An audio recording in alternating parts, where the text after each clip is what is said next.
Hello, everyone, and welcome. Thank you so much for joining us this evening as we play Drakonym, a brand new TTRPG from Crossed Paths RPG that actually just launched on BackerKit like last week.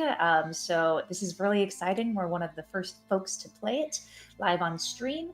We're also raising funds for ACLU this evening, an incredible organization who is quite literally fighting tirelessly to protect the rights provided to us in the Constitution. I feel like they are working overtime right now for Black and Brown people, for queer and trans people, for our immigrant communities. So if you are able to, please go to our Tiltify link, which is pinned in the Twitch chat and will shortly be pinned in the YouTube chat, and donate what you can. While you are on our donation link, you'll see that there are some fun ways that you can incentivize the game that we're going to be playing. For a donation of $10 or more, you can add an additional die to our rolling pool. For a $25 donation or more, you can gift one of us an auto success. For a donation of $35 or more, you can throw a little bit of calamity into the mix by making us roll a calamity roll, which is like a wild magic surge if we were playing D&D. For a $50 donation or more, you can name the next NPC companion, and for a $100 a $100 donation, everyone rolls for calamity, including Justin and Sphinx when he gets here. I do want to give a quick shout out to Bogus Cheesecake, who is going to be matching the first $125 donated tonight, as well as the next $125 donated next Wednesday evening as we played Sagas, which is also going to be a really chaotic game. It's going to be a lot. Make sure you're here at the same time next week as well. And finally, I want to give a shout out to Session Zero, who is going to be giving out a raffle. Every person who donates today and next Wednesday will be entered into a raffle to win a free t-shirt from Session Zero Clothing. They have a lot of cool D&D nerdy shirts. If you've ever seen me wear a shirt with an owl bear and a giant D20 on it, that is from them. With that being said, my friends, I am Jess. My name is Jess, which I just told you, and my pronouns are they, them, theirs. It's been a long week and it's only Wednesday. I am so excited to play Drakonym with these wonderful people, and I am going to kick it over to Alec, excuse me. All good. My mom has called me Scott before. Nobody in our family is named Scott, so you're totally fine. Hi, everybody. My name is Alec. My pronouns are he, him. You can find me all places on the internet. Tales Archived. When I'm not here, you can find me at that said channel. I'm the archivist for Known Realms Telesh, a crit finalist in the or Crit Awards finalist for Best Series. We've been going for a while, and we're going to keep on going. I play Pathfinder over at Stealthy Elf Productions, and you can see some fun new content being produced in the coming weeks. I'll throw it to Star. Hi, I'm Star Shinobi, or Star. My pronouns are she, her. I am one half of the Errant Wilds, where me and my husband, Errant Dan, make free D&D supplemental work that is magic items, that is maps, that is full-blown one-shots. Something we want to do to give back to the community. So if you ever want to check that out, you can find us at the Errant Wilds on Ko-fi. And I will throw it to Justin, our amazing GM for the evening. Thank you. Hey everybody, how's it going? I am GM Justin. You can find me on all my socials at Forever GM Justin. You can also find me over at Roll D5, where we specialize in playing any TTRPGs. I am now an admin over there. They've given me power, and now no one can stop me from making all the office-based jokes I want. So there's that. And on top of that, besides, we have a one-shot going on. For the month of August, we are doing Sad Month. So we are doing everything in our power consensually to see if we can make one of our founders, Onduin, cry live on stream. So with that, I am running another game tomorrow using the Future We Were Promised system to see if we can't tell a tragic story. So join us for that. I'm also in a bunch of other spots. I don't want to take up too much time, but follow me on my socials to keep up with everything I'm doing. Also, just for the first $100, if we're able to do it on this stream, I have my puppy Tessa. She's a cute little chihuahua, about 11 years old. She likes to sleep with her tongue out on occasion. If we're able to make it, chat, and that's with your help, we need it the most for charity. You'll be able to catch a sneak peek of her just for a little bit as we're going through the session. So not only is your money going to an amazing cause, but then you also get to see puppies come up every so often. So it gets donating and help our players out. That's all I've got. Oh, okay, cool. We need to get that $100 because I would like to see the baby. Yeah. Cool. Then let us tell a story. Verdemir wakes in firelight and birdsong. The clings of hammers on steel rings out across the town, echoing off of the slopes of the King's Mount. The great stone peak that looms above the valley, and in the distance, forges hiss and steam. Smoke curls skyward from the chimneys of featherborn smiths hard at work, crafting blades that will one day hang on the hips of heroes. But not today. No, today the forge fire burns low. Today there are whispers in the smoke. A mining team returned from the mountain pass last night, shaken and wounded. They spoke of a twisted creature lurking in the underbrush. Animal carcasses drained of life and color. One of the miners claimed to hear wings. Another, they claimed they saw something glowing. And that's why we are here. The camera will pan down at what looks to be the entrance of a forest as a woman with tan skin, hair put up into that of like a messy bun. She has her bows, her arrows hanging just off her belt on the left-hand side. As we find Warden Aaliyah Thornbrand standing at the trail's edge with a map in her hands and deep lines carved between her brow. She's not one for speeches. Her fingers trace the edge of the charcoal markings, one that wasn't on the map last week. And then she looks up. So, you're all here to scout, not die. If you see anything, please, and that's anything. If you feel something doesn't seem right, report it. If it stinks of a shadow, burn it down. If it moves like it shouldn't, we can't and we won't let it leave this woods. The camera will transition over to behind her as we get a peek of most of our cast for the evening. And we'll go ahead and start in the order that we had introduced ourselves. So Jess, you're up. The camera will will go over her shoulder and we get a close-up of your character. Can you give us a description as to who they are, what they look like, name, pronoun, all of that good stuff? Yeah, absolutely. So today I am playing Rio. Rio is a frostbound inferni, and basically that means he is a big ol' sexy devil man. He's got like pale, almost iridescent bluish purple skin. He's got two horns on his head that kind of twirl around, that would definitely bunk you in the head a little bit if you were to kiss him.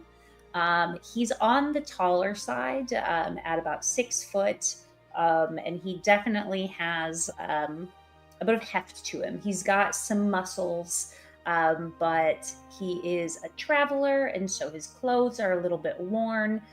He's got some scuff marks on his boots that probably have a hole or two in them. And he's got these dazzling blue eyes.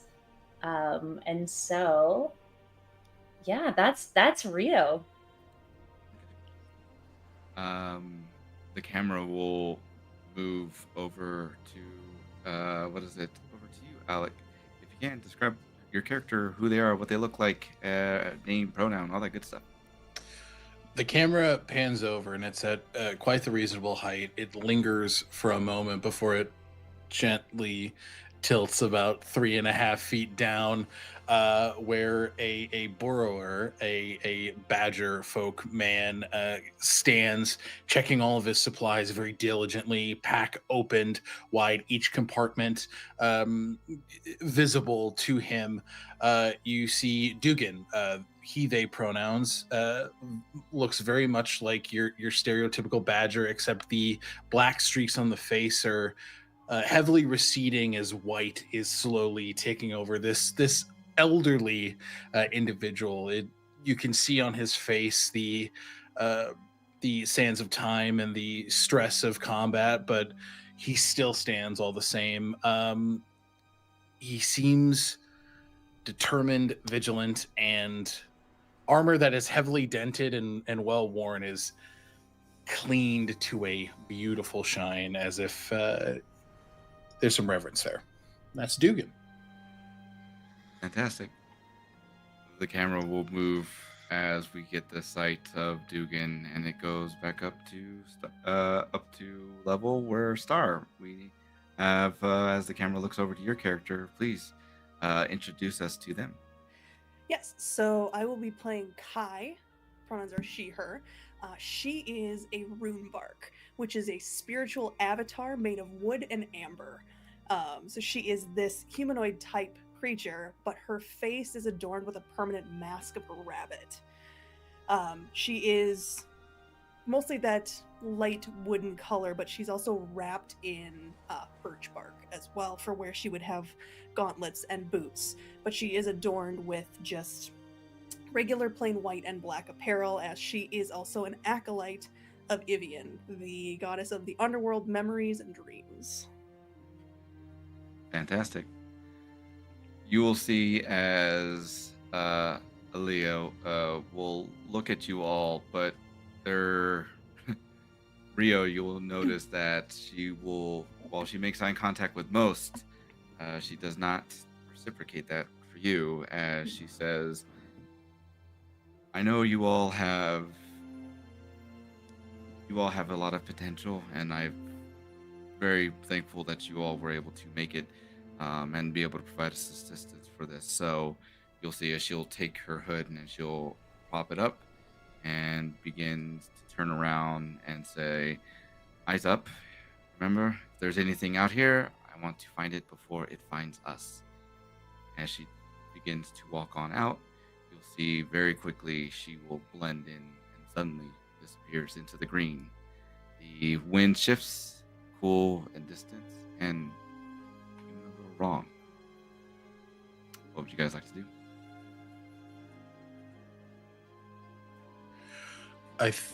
Oh, sorry, Jess, go ahead. I'm looking anywhere but at her. I actually don't notice that she won't meet my eyes because I'm not meeting her eyes either. I'm actually probably following after my good friend Dugan. I'm taking his lead. He's trained me before. He's kept me safe. He's a pal, not someone that doesn't call me back after a night on the town. Oh no. As they're kind of walking, Dugan will turn, walking backwards, snout going up. Right. I'd like to know your skill sets, if you don't mind just making them nice and explicit for everyone available, just so I can fill any gaps. Of course. I guess my skill set is guidance from the spirits. So I can do some healing. I can do some protection. And my friend here, and you will see this opalescent type serpentine hatchling dragon that is hiding underneath Kai's arm, kind of peeking out, they really don't want to be perceived. And Isilme will help. And she'll scoot back a little bit farther to try and hide herself from everyone. Dugan, old friend, you know me in skill set. I have big stick. I hit with big stick. And egg here is egg. Right, I don't have a dragon hatchling. I have been taking care of a storm dragon egg. And I've been taking care of it for a very, very long time. Egg dragon is egg might be my new favorite statement. And you're doing so very vigilantly, lad. Kind of, Dugan looks very perplexed at Kira. You named the bloody thing. Of course. You'll see out of the pack little like green crystalline scales as a hatchling dragon pops out. Very much the opposite of yours. Excited to be perceived, but is being kind of hidden away because Dugan does not know what to do with it. Go back. Have you not named yours? Oh no. I told me daughters to do it. They didn't. They told me it was my It's not my responsibility. This is my responsibility. And they kind of gesture to the entirety of the woods. He's very much the dad that's like, we're not keeping any pets you bring to the house. And yet you're the one that like loves it the most. And he has it, yep.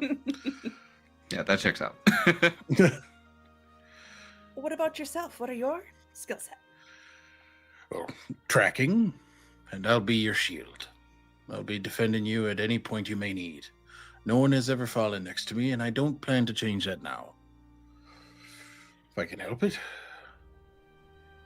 You say tracking, and she goes, that may be extremely helpful because I don't know where Elia went. He flicks his nose, and I think I'm going to do a is there a skill to kind of like investigate or track? Yeah, no, absolutely. So when so in the world of Drakonym, part of most of what we're going to be using are the attributes, which is the body, the gods, the mind, the shadow, the soul, and the world. So in this case, I'm gonna have you make a mind and world check. Okay, and that's 2d6. That is what is it? That is d6s equal to the number of each of those modifiers that you have. Okay, and you said mind and what else? Mind and world. Okay. Ooh. 12. How many 5s and how many 6s? A 6 and a 5, and then a 1. Fantastic. So, with this, any 5s counts as a success. Any 6s that are rolled are counted as 2 successes. So, depending on the level of difficulty, that could be 3 successes, which would actually be for a hard difficulty. Oh, let's go. Even better for you as you immediately pick up the scent and begin following off, and you all see as Dugan head straight into the forest as they pick up the scent and begin leading you all down the path. The canopy above filters the light into golden shafts, but there's a tension in the air, stillness as if the forest is holding its breath. You push through tall reeds and low thickets, the only sounds being boots on soil and the occasional creak of leather armor. Suddenly, you stumble upon Aaliyah as she's standing there with her hand raised into that of like a fist. And then you'll see as she crouches down very slowly into a patch of trampled brush. Wait. There's something nearby. Do you all hear it? Can I have you all now roll me a shadow and soul check? Difficulty is going to be easy.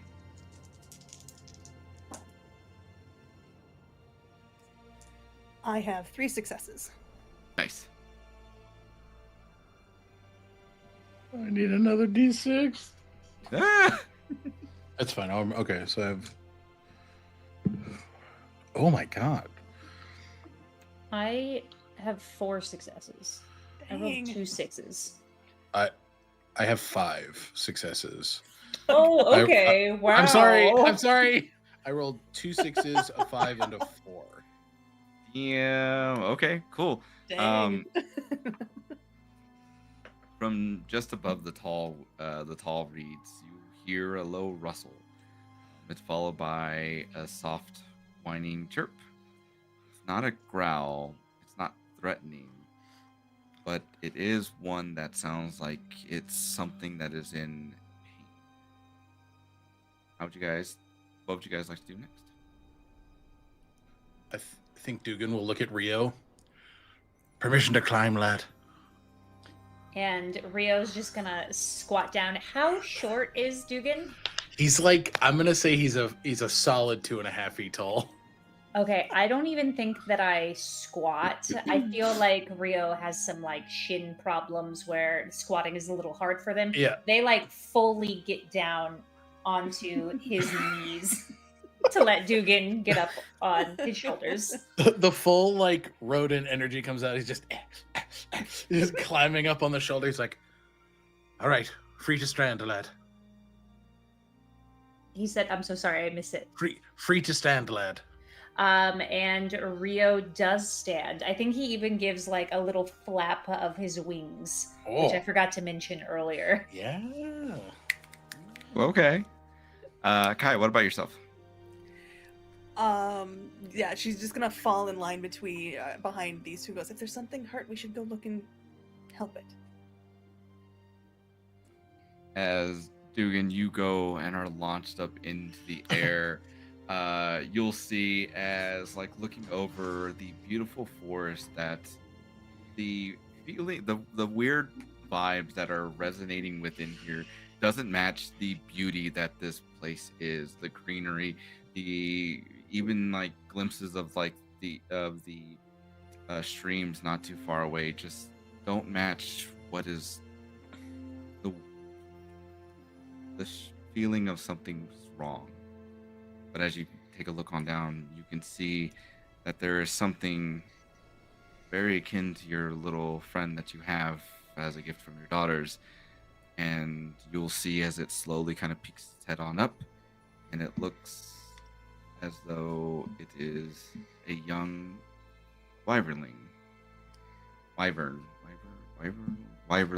That's the word. Will peek its head on up. You'll see little sparkles of lightning kind of like radiating from it. Its eyes are large and glazed with a little bit of confusion as it kind of like meets your gaze, and like you are both staring at each other. With the wyvernling, you'll see it has like a look of confusion and curiosity to it as it tilts its head the other way before it slowly brings it back down into the bush. Out of the pack, the shard hatchling of Dugan's will pop out and kind of let out this really like curious and sort of mournful little like chitter as it sees like a kindred kind of in pain, or at least hidden to some degree. And Dugan will look back at Kira. Well, it seems your services might be needed. All right. Would I recognize this? It seems like this might be a storm wormling, whatever word we decided on ling. Wormling. I think that's the word. Wormling. I'm sorry. Wyvernling. I'm somewhere there. It's a W. Depends on the mythology. We'll go with that one. Yes. But could you repeat your question again, Rio? It seems like just the human thinks that this might be a storm wormling. And so I'm wondering if that is the truth, if Rio, because Rio has a storm dragon egg, if he would recognize that that is what his egg is supposed to hatch into. Go ahead and give me a world and mind check then.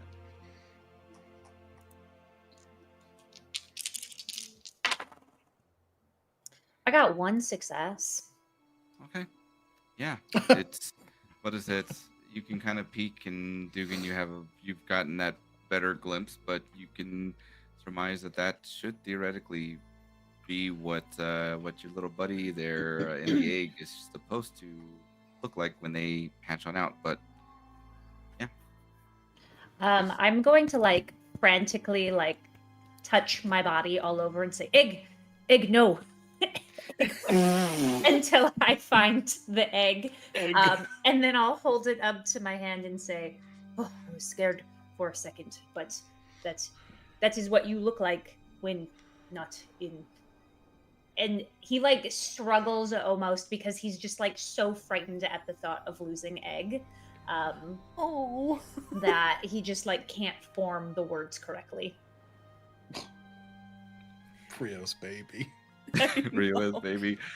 You will see as Leah will kind of like take it like a quick glance, like her hood will look in your direction, but you won't be able to catch her eyes or really her face. It'll just be like the quick little turn before she goes back and turns her attention back to the wormling that you guys have seen.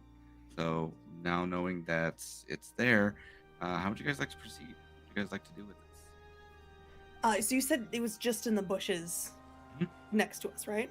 Yeah, about like we're gonna put this to use. This is about like 5 squares away from you. Okay.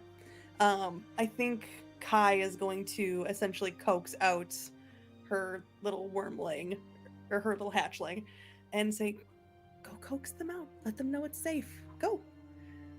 And her little hatchling will like float over a little bit and look back at her like, and then continue on away to try and coax this little wormling out.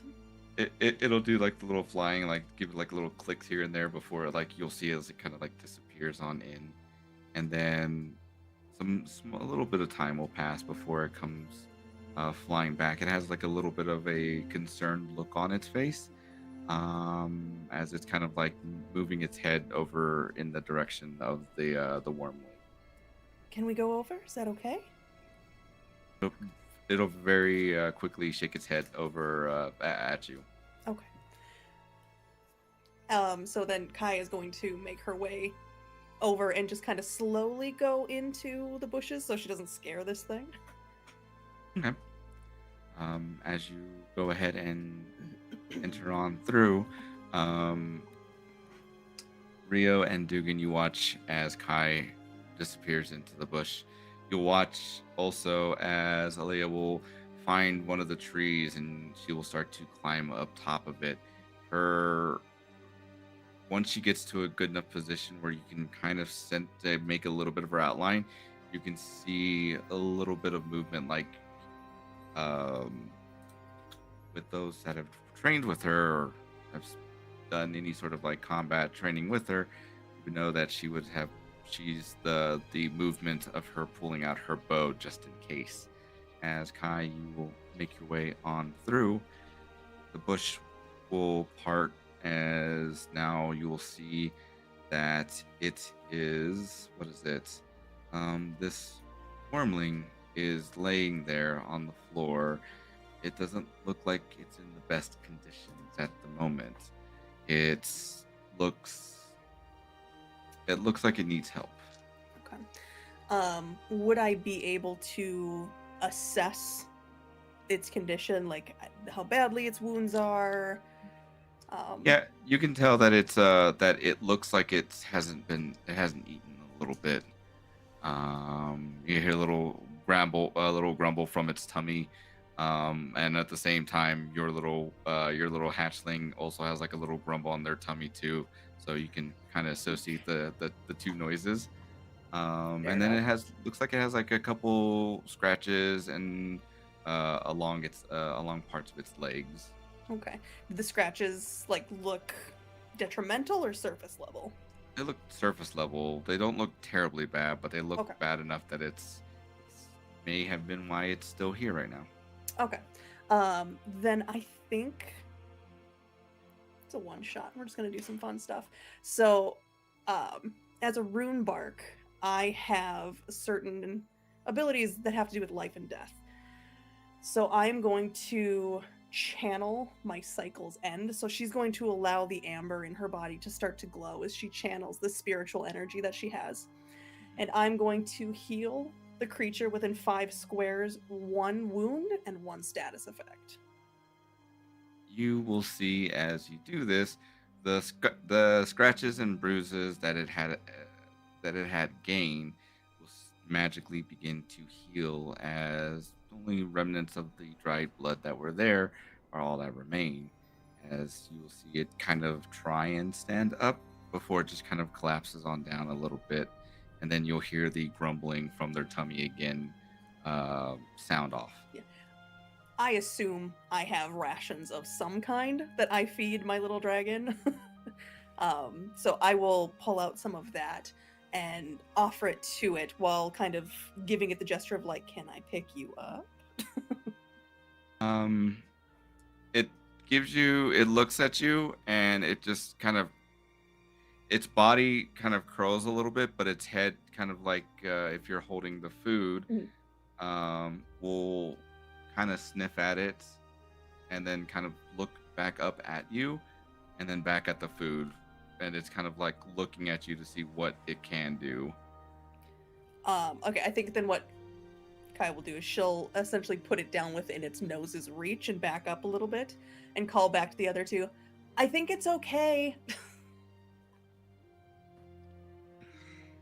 Fly, friend, or walk?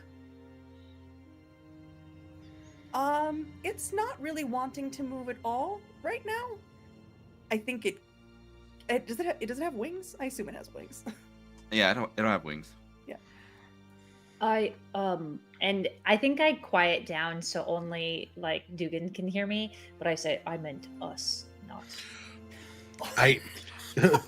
Dugan will give like a very fatherly pat on the shoulder. I know, lad, it's totally all right. We can walk in there. Best not to Look, I'm frighten 1 it. year old, okay? I'm 1 year old. And I slowly start walking over towards you. As you guys make your way over, you will, what is it? Kai, you will see as like it will poke its head on over and start beginning eating food. It eats it very quickly. It looks like it has. It's eating it with the expediency of something that hasn't eaten in a couple days, and it looks at you very like, can I have more, please? I assume as I'm pulling out more food, still my little dragon is looking at me like, but that's mine. It's like the thing of concern. It's like, but that's mine. Those are my snackles. I'll give a little bit more to that wormling, but I will also hand some to my dragon as well, since she was hungry too. It will continue on eating through, and once it's finished, you'll hear as it says in Draconic, Nathia, to you in a very high-pitched voice. Rio, with your check earlier, you had how many successes, if you happen to remember that? I had 4 successes earlier. In addition, now that you're closer to realizing that this is a storm dragon, what is it? Oh, to realize what kind of a dragon this was? No, Yeah. I had 1 success. Okay. That's cool. Other than nope.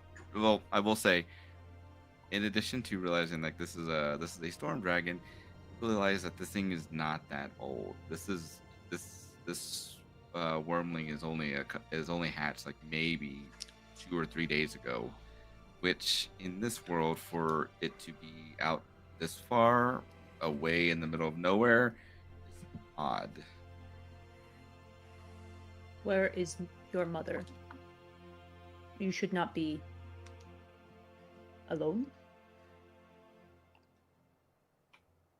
It will look around and just have like the saddest puppy dog eyes, and not knowing how to convey it doesn't know, other than it's just like having a sad face on it. Oh no. I bring out egg. Egg make happy. And I just kind of like hold it out to this little wormling to like get some sense of familiarity Mhm. since it's out here all on its own. It will go up to your egg and just kind of like sniff at it, and just kind of like, bump it with its nose a little bit before you hear like a very soft landing and Aaliyah's voice saying, "This isn't normal. This wormlings don't hatch and wander off alone. I've seen, I've seen what magic residue can be. Something has pushed this little guy out of his lair, or possibly worse."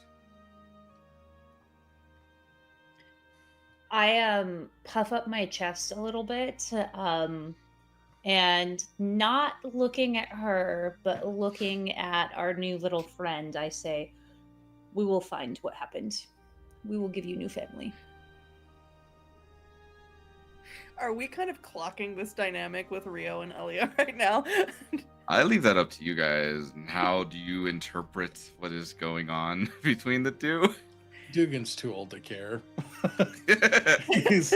He's like, they're doing what young people do. I'll say, like, Kai is noticing it, but not quite understanding what's happening. He's just an awkward guy, is all. That's it. Just a little guy. Little guy. Little guy.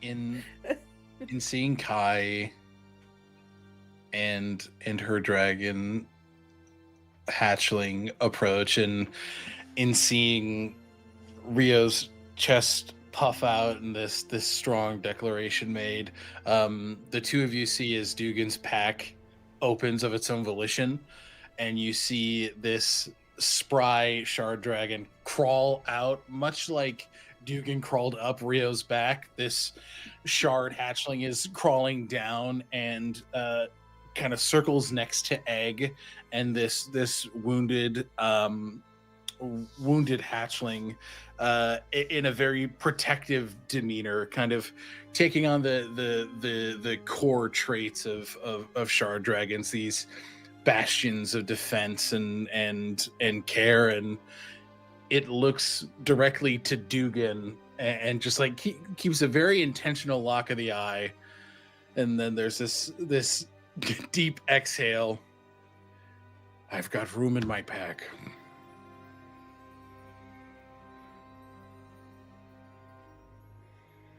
The dragon will kind of look at you, and Aaliyah will be like, "So you were going to carry the little one?" I was already carrying one little one. What's another? Yeah, what's another when you aren't carrying yourself? Fair enough. I will walk the rest of the way. Kind of gives like a little playful elbow to Rio as he descends. Aaliyah would look and just like, well said, Rio. Well said. And she'll just kind of like pull her hood over a little bit as I imagine, Dugan, you will put the little guy into your pack, correct? Mm-hmm. Yep. Aaliyah will take a look at the map and she says, I'll have to continue going forward. Let's head uphill. Just be very careful. Wondering what had caused our little friend here to be out and about the way that he is. It's not right. It's like anything you've heard of before. I've heard rumors of people entering the woods here and having some sort of interactions, but it's nothing confirmed at the moment. So we'll proceed with caution. Yes, ma'am. And then she'll begin walking forward. The forest path begins to slope upward. Roots snake across the trail, and distinct bird song fades beneath the rustling of trees.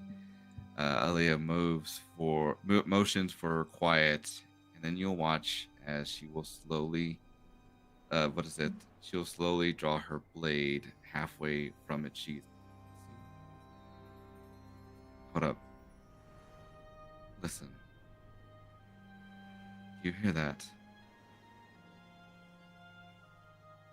You can all pick up that there is absolutely no sound in this forest. It is incredibly quiet. I listen really hard for a couple seconds and then I say, no. That's it. That's exactly it, Rio. You don't hear anything. It's too quiet. And then you'll see as she takes a look around. If you guys can, give me a world and shadow check, please and thank you.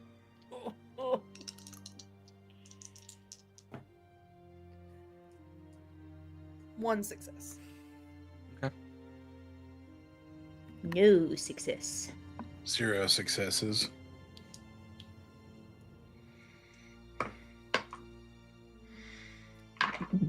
Just like, sorry, you're dead. Well, game over. Okay, well that's no. What is it? That sucks. And suddenly you're all eaten. You will see as you take a scan around. Dugan and Rio, you don't pick up on this, but Kai, you catch at the very last moment movement as it looks as though 3 individuals jump out blades pointing at you guys. As we will now roll into initiative, and we don't roll into initiative, but we do welcome our friend Sphinx, who is joining us now. Welcome in, buddies. While Sphinx isn't on yet, I still have to get him in. Oh, well, never mind. Spoiler. Damn it. Honestly, kind of a perfect time for you to pop in, because hero emerges from the bushes as well. Exactly. Guys, Aragorn's here.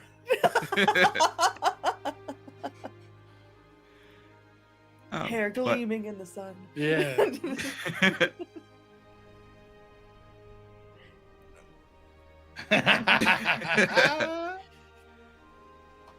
But And there we go. Sphinx is here. Yay. Let's Yay! go. Hi, everybody. Hi there. let me lay down the scene now that we have Sphinx here. But if we want, go ahead and give us an introduction as to who you are as a person before we get into your character. Hello, everyone. I am Sphinx Akasha. I am the current champion of bards. I am an actual play creator, cosplayer, podcaster. I am the creator and storyteller and producer and executive producer and CEO of the actual play TTRPG anthology podcast series, The Everbright Archive. And I am so happy to be here. Fantastic. And we are so happy to have you jump in right as Yeah. we're starting combat. Yes. Exactly. So here's the fun thing. With this system, this is more narratively driven, kind of like what we see with Daggerheart. So there is no actual initiative that you guys would roll. This is more of along the lines of what makes sense as far as narrative speaking is concerned, as they jump on out and essentially kind of try and surround you all. It's 3 of them, rough looking gentlemen, scraggly, just not not cool looking folks with their weapons on out. One of them will say, "I didn't think we'd see a whole patrol. Hand over the wormling. No one else has to get hurt." And then at that point, I think rustling will appear in the woods behind them, as our dear Sphinx, if you don't mind, introduce us to who your character is, what their name is, pronouns, all that good jazz. And we'll go from there as to how you all want to begin at this round of combat. From within the bushes, you see a tall, brown-skinned individual, kind of lithe, slightly muscular build, wearing what looks like kind of an all-black, kind of linen robes, but above that, a beautifully made white butterfly print, kind of haori, with lovely like shades of purple and pink and peach. His hair is long and locked. He's got a bit of a beard. His eyes are a deep, bright silver color. And as he steps out, he says, "I don't think anyone will be handing out any drakes on today." As Badru Kamar comes from the bushes. Cool.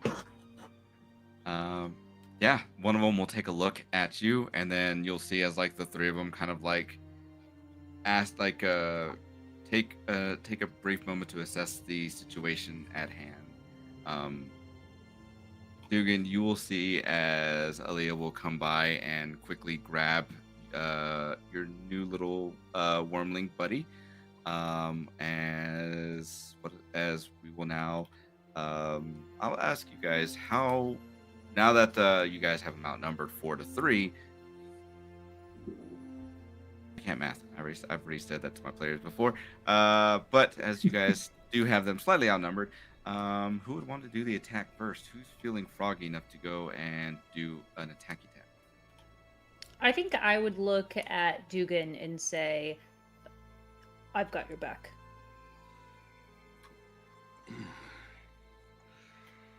Thank you, Lord.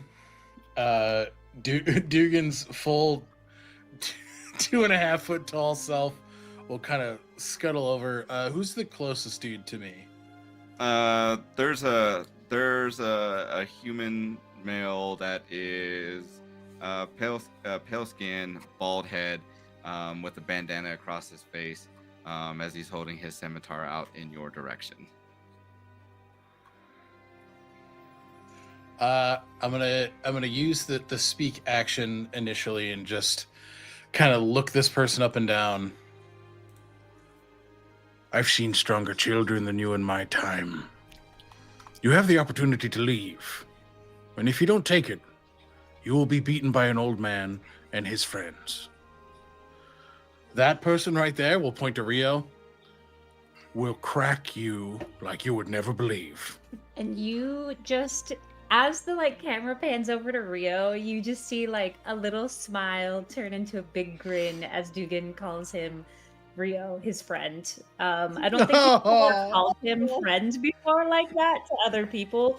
It's always like, pick up your knees and do better. Yes. Yes. Never friend. Okay. But when he realizes,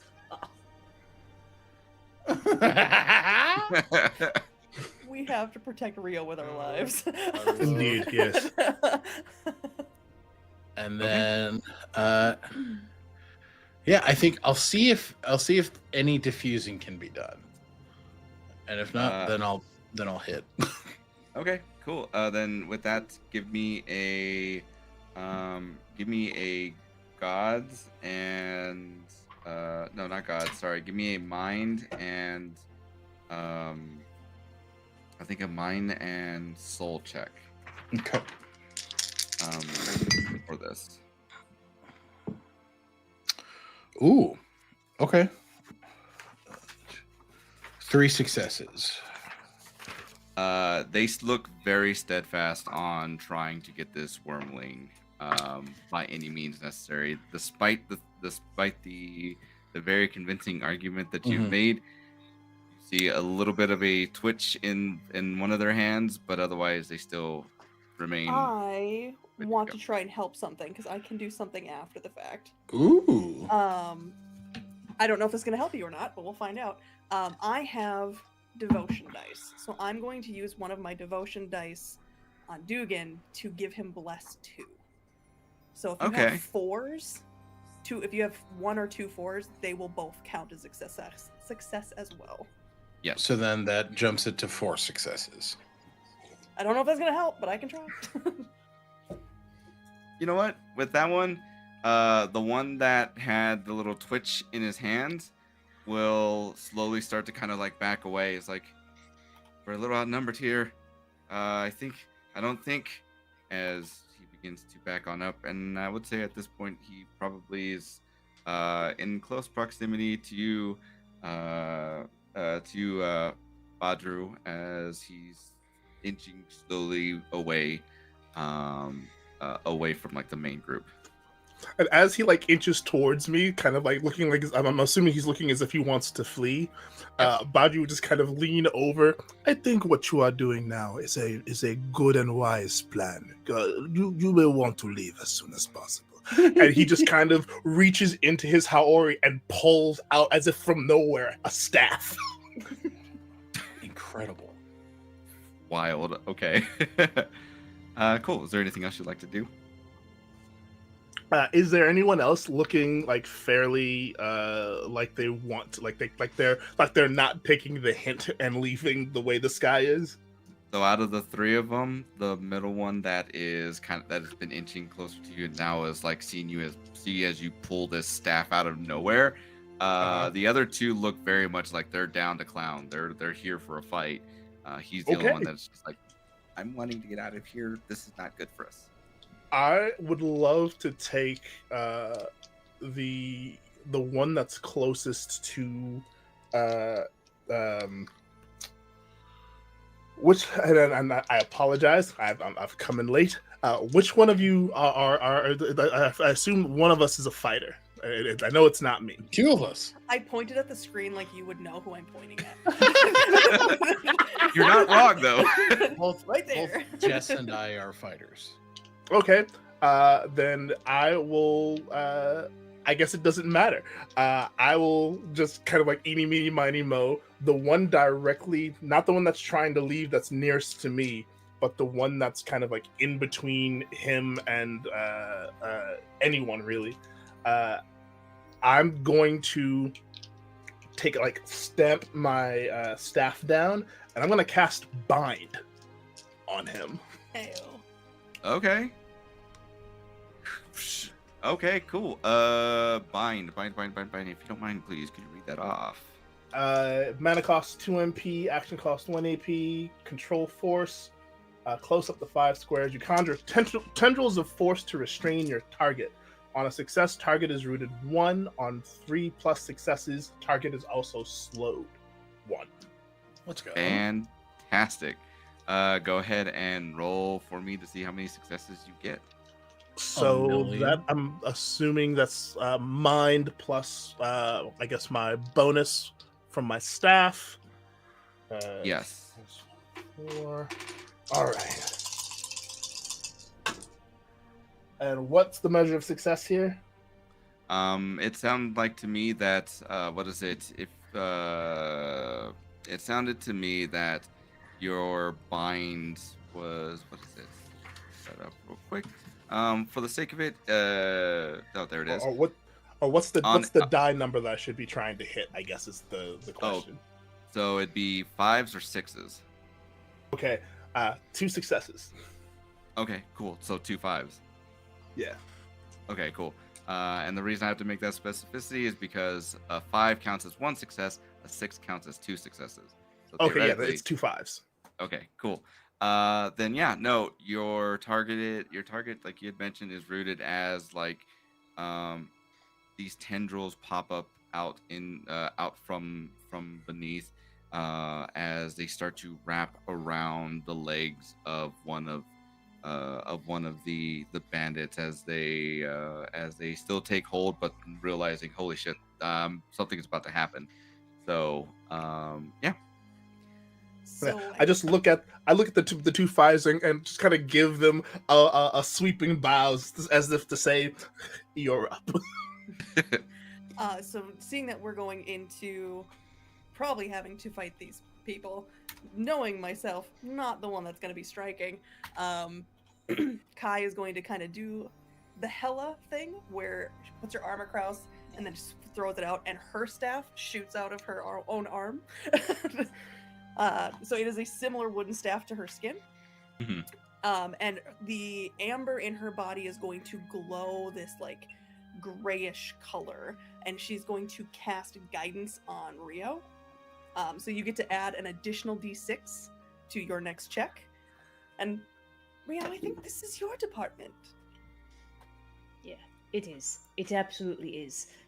It has been a while since I have played baseball, and I take out my spear, and I just walk up as if I'm going to wait for a pitch, and I just swing as hard as I can to the one closest to me, who I assume is within 6 squares of me.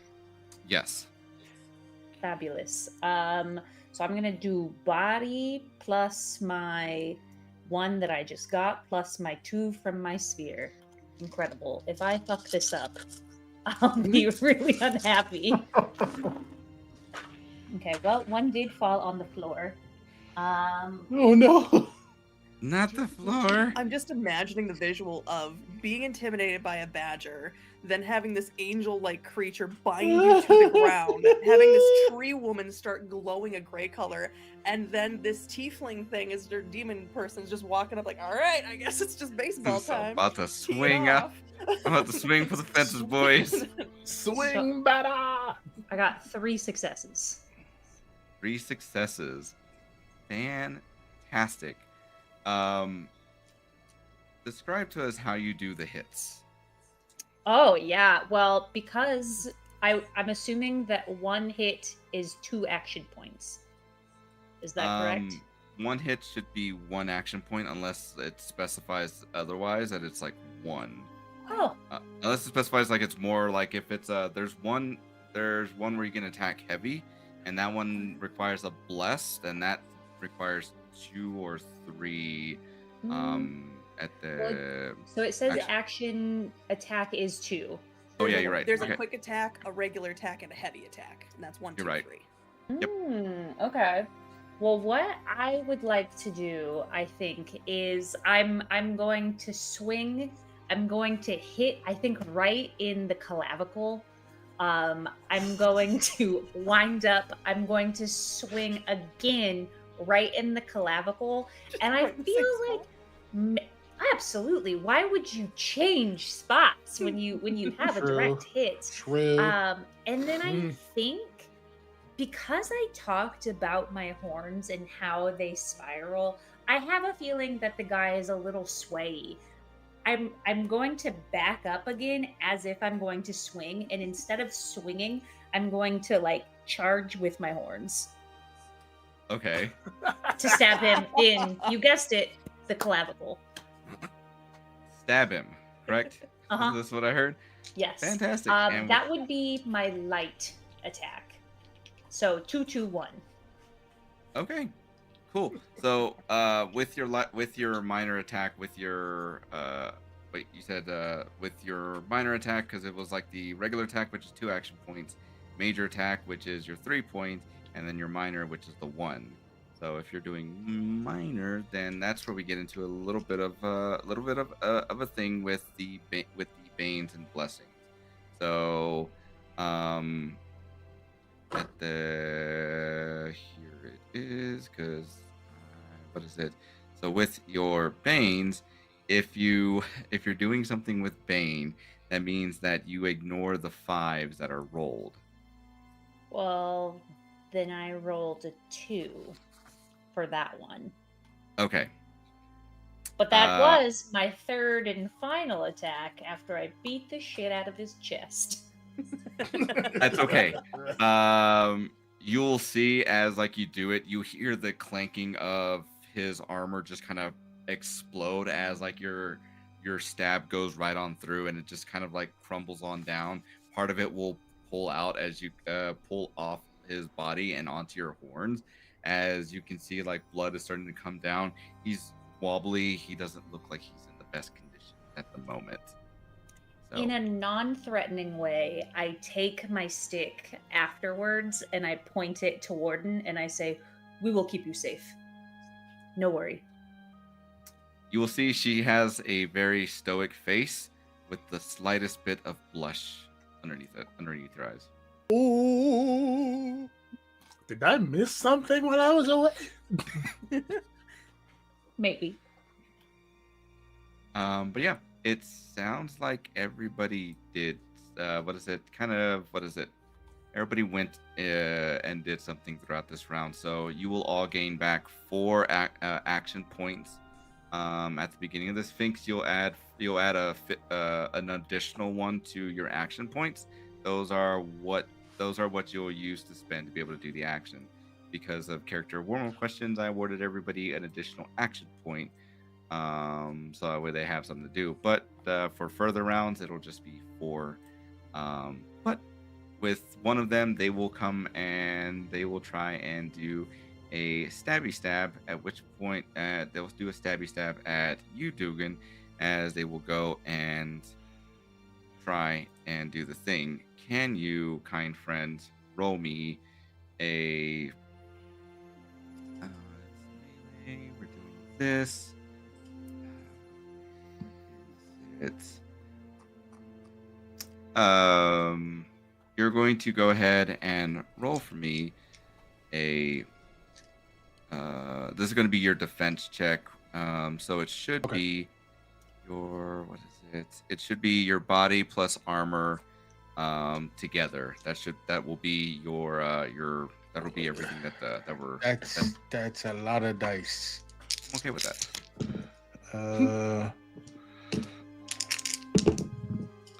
Ooh. Only 3 successes though. Okay. But Cool. I will use 1 action or actual. Okay. I'm going to use a grit and an action point to parry. Okay.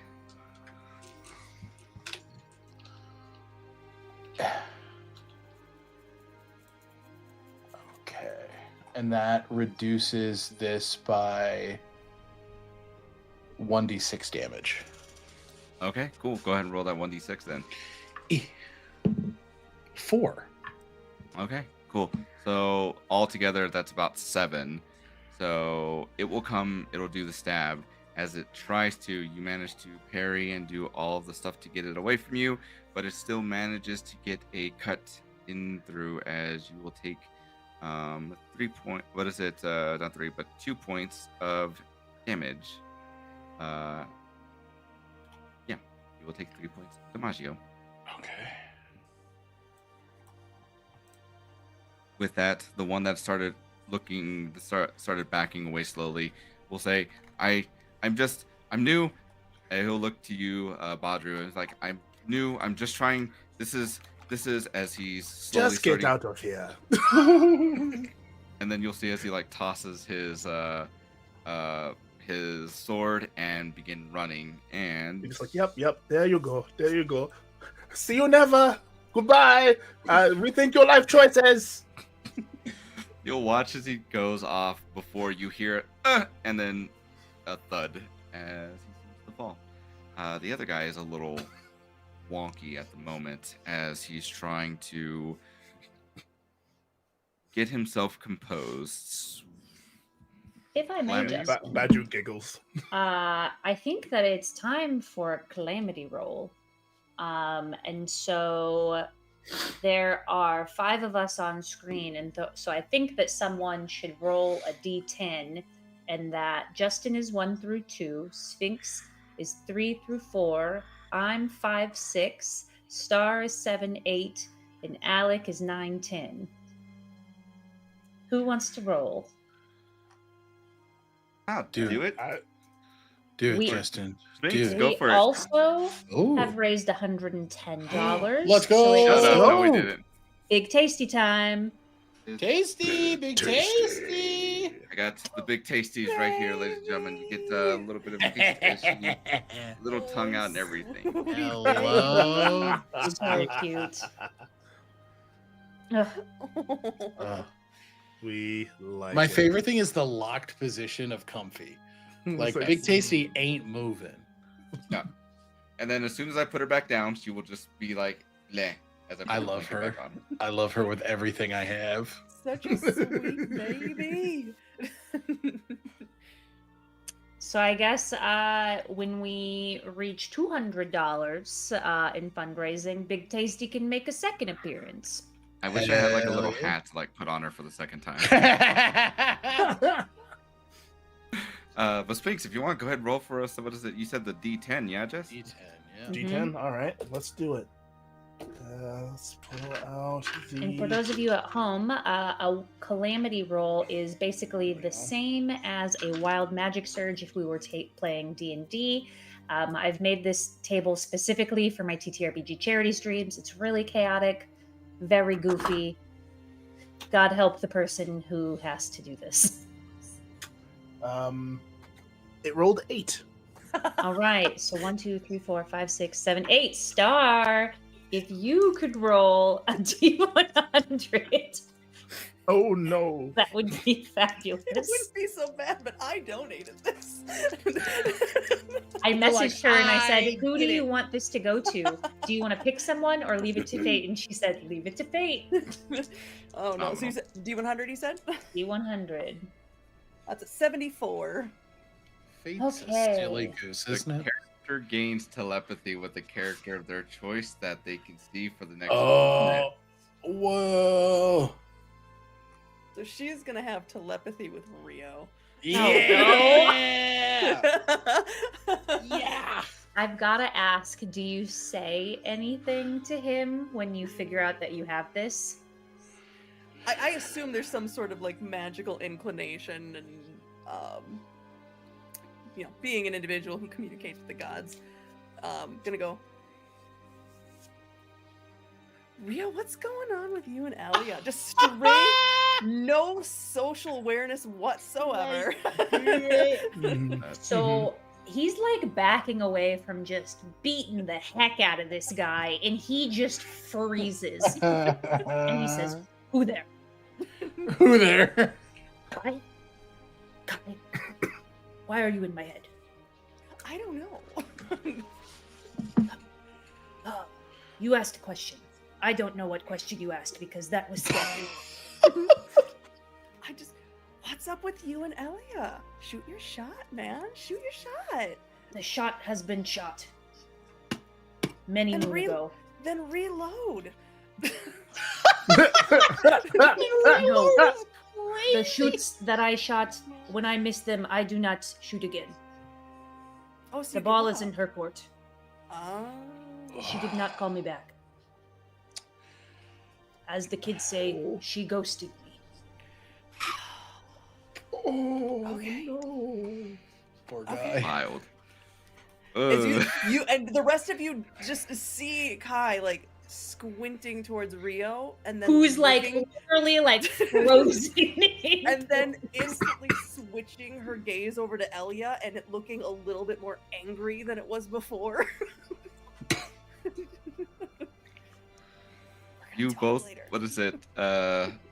Badru and Dugan, you both see as this transpires. There's these two dudes left.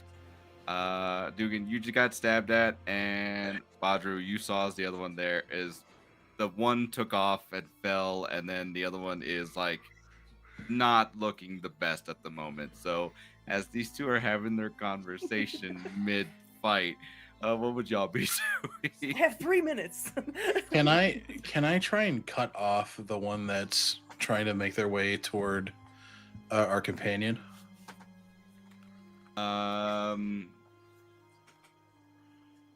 So what is it? The one that Rio had been been fighting has rooted, so they can't move at the moment. And then one of them took off running in the opposite direction, trying to get away from you guys. Got it. And then the Okay. one that stabbed you is there trying to. Oh, the one. Okay, the one. Got it. I'm gonna beat the dog shit out of that guy. I am going to. Yeah, I'm just gonna go ahead and take the long sword I have and swing it at him, kind of keeping my shield up in a bit of a like Spartan position to shield the two babies in my backpack. Nice. But he's just gonna swing forward. Okay, what am I rolling for this one? This is Should be your body plus longsword bonus, and if you have a perk bonus of any sort, that should go in there too, to raise up your dice pool.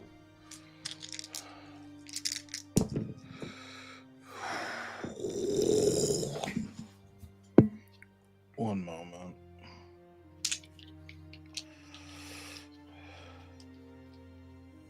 And while we take this moment, we just want to remind everybody that Drakonym is currently, is in the Kickstarter phase at the moment.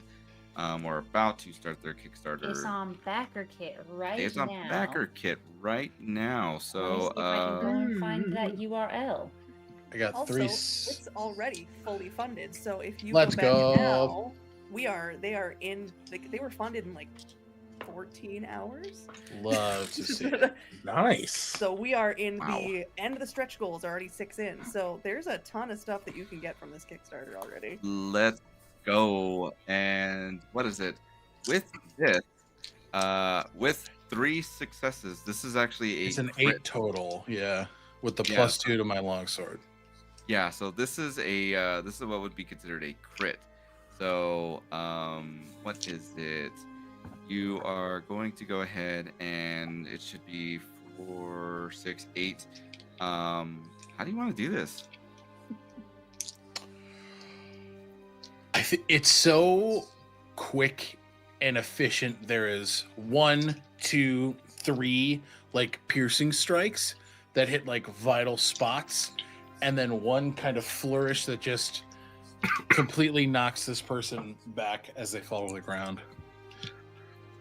Nice. No like show about it. It's just Dugan is so old, like he doesn't waste a moment. He doesn't waste time on a movement. So he's just ding ding ding done. And go ahead and take a hero point for that, kind friend. And what about you, Badru? As the other one look like it's about done. What do you want to do with it? Okay, yeah, I'll help finish it off. As I switch my staff to my offhand, I'll reach to my side and pull out the scimitar that I have sheathed there, and in one strike, we'll try to like swipe at the other guy's neck. Okay. Drop it on the floor. I'm throwing dice. It's a drop your dice on the floor kind of day. Yeah, truly. Apparently. So that's 2 6s and a 5, you guys. Let's Dang. go. How do you want to do this as well? Let's And then go. take a hero point too. I will take my hero point, and I will, like, as he it's kind of is drawing the sword to strike at the same time, he just looks at the guy and goes, "You really should have run." Slice, and off goes his head.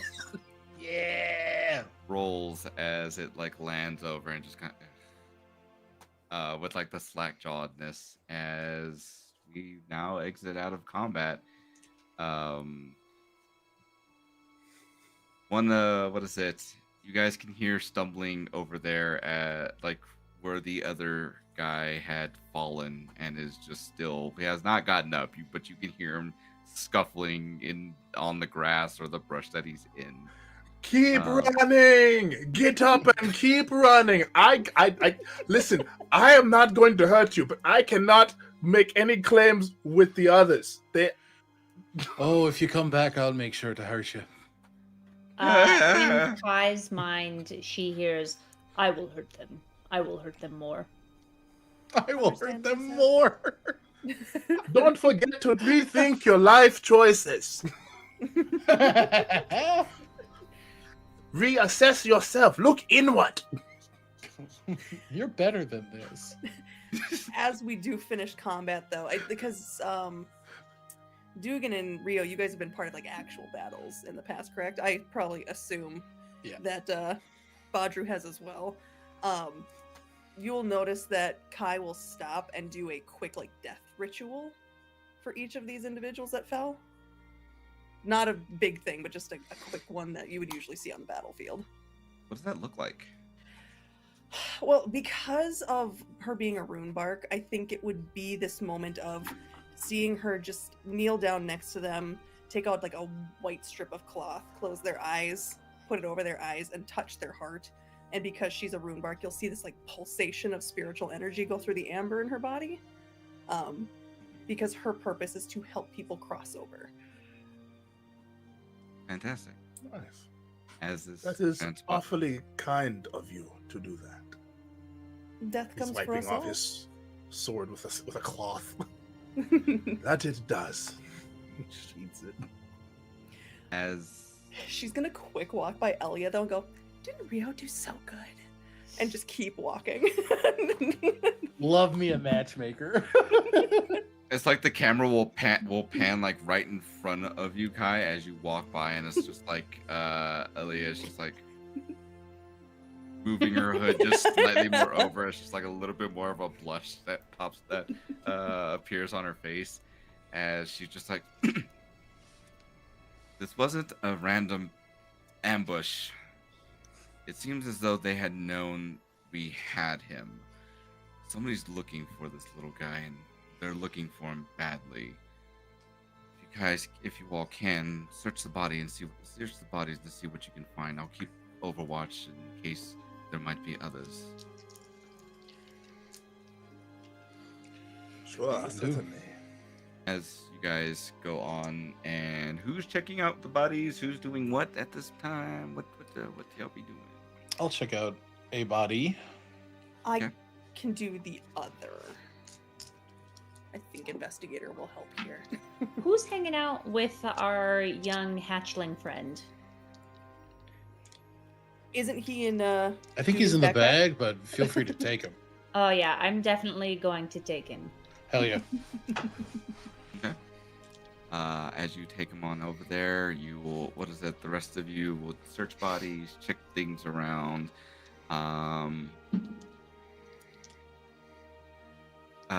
Kai, you will end up finding what looks to be a couple minor healing salves that heal 4 points of HP at once. That looks to be enough for the four of you guys to do so. And then for Alec, find Dugan, you can find a map fragment that appears to be leading you to a set of ruins that isn't too far from here. Okay. And quick question regarding hit points. Is that's for the wound tracker, correct? So if I took 2 damage, I'd have 2 checked in the light category? That's correct.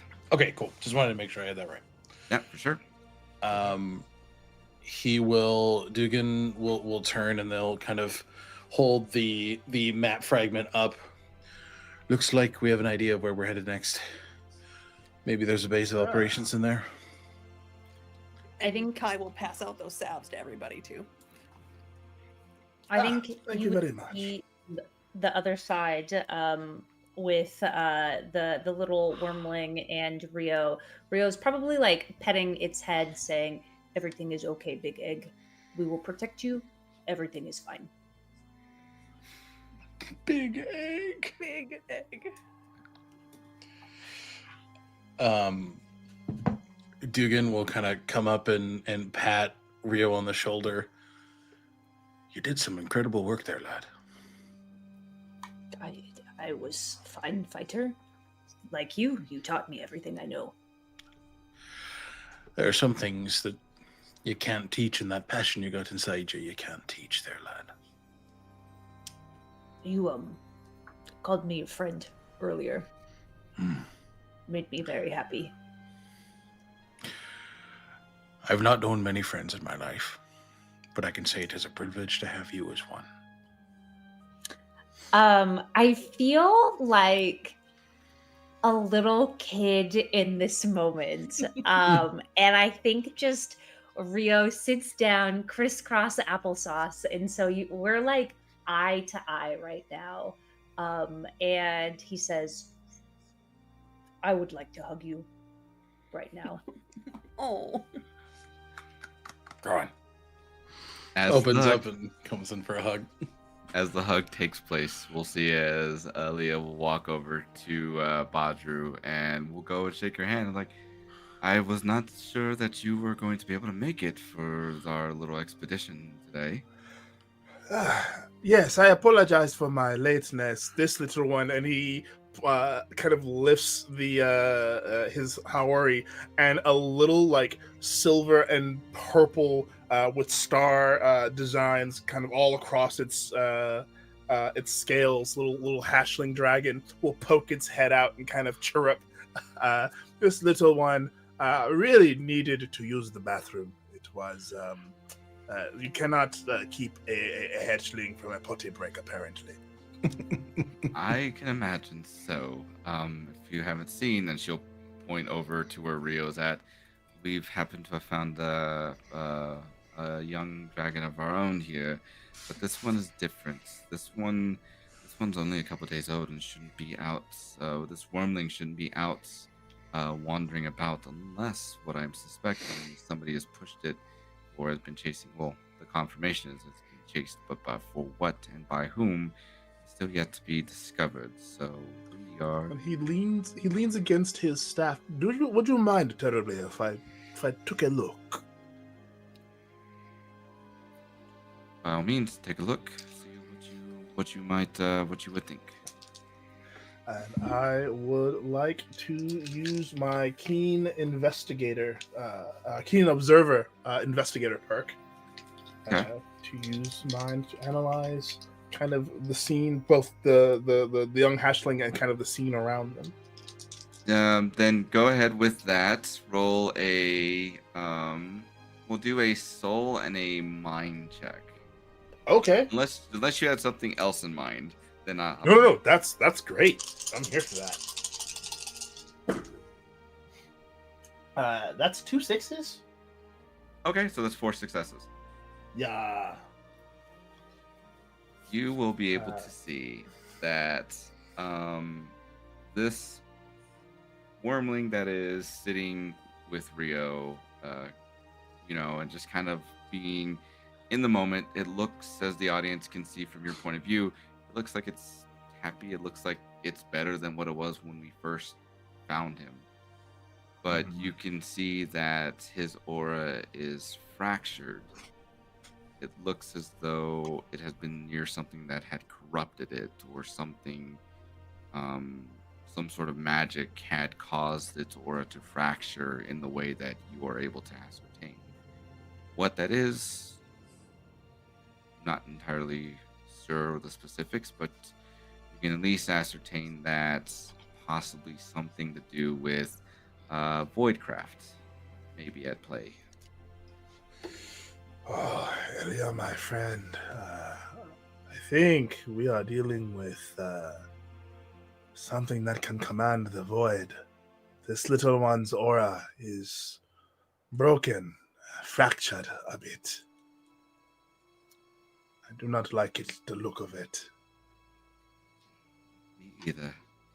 I think the sooner we find out the culprit, the better for all of us. And so Rio and the rest of the group can handle business. I would heartily agree. As you say that, we'll see as the camera will kind of pull on back. And that is where we're going to take our break for the day. All right, friends, we are going to be gone for about 5 to 10 minutes. In that time, we're going to drink some water, eat some food. We're going to de-shrimp ourselves. And we think that you should also do all of that. What you should do in addition is go to our Tiltify page, which is linked in both our Twitch chat and our YouTube chat. There, you're going to find all sorts of incentives for you to help shape our game that we're playing while you hopefully donate to ACLU. So, again, we will be back soon, and hopefully, you check out that thing. Bye.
Hello, everyone, and welcome back. Thank you so much for joining us. We are in our second half of our TTRPG charity stream. The TTRPG that we are playing is called Drakonym. It is a brand new TTRPG that actually just launched on BackerKit last week.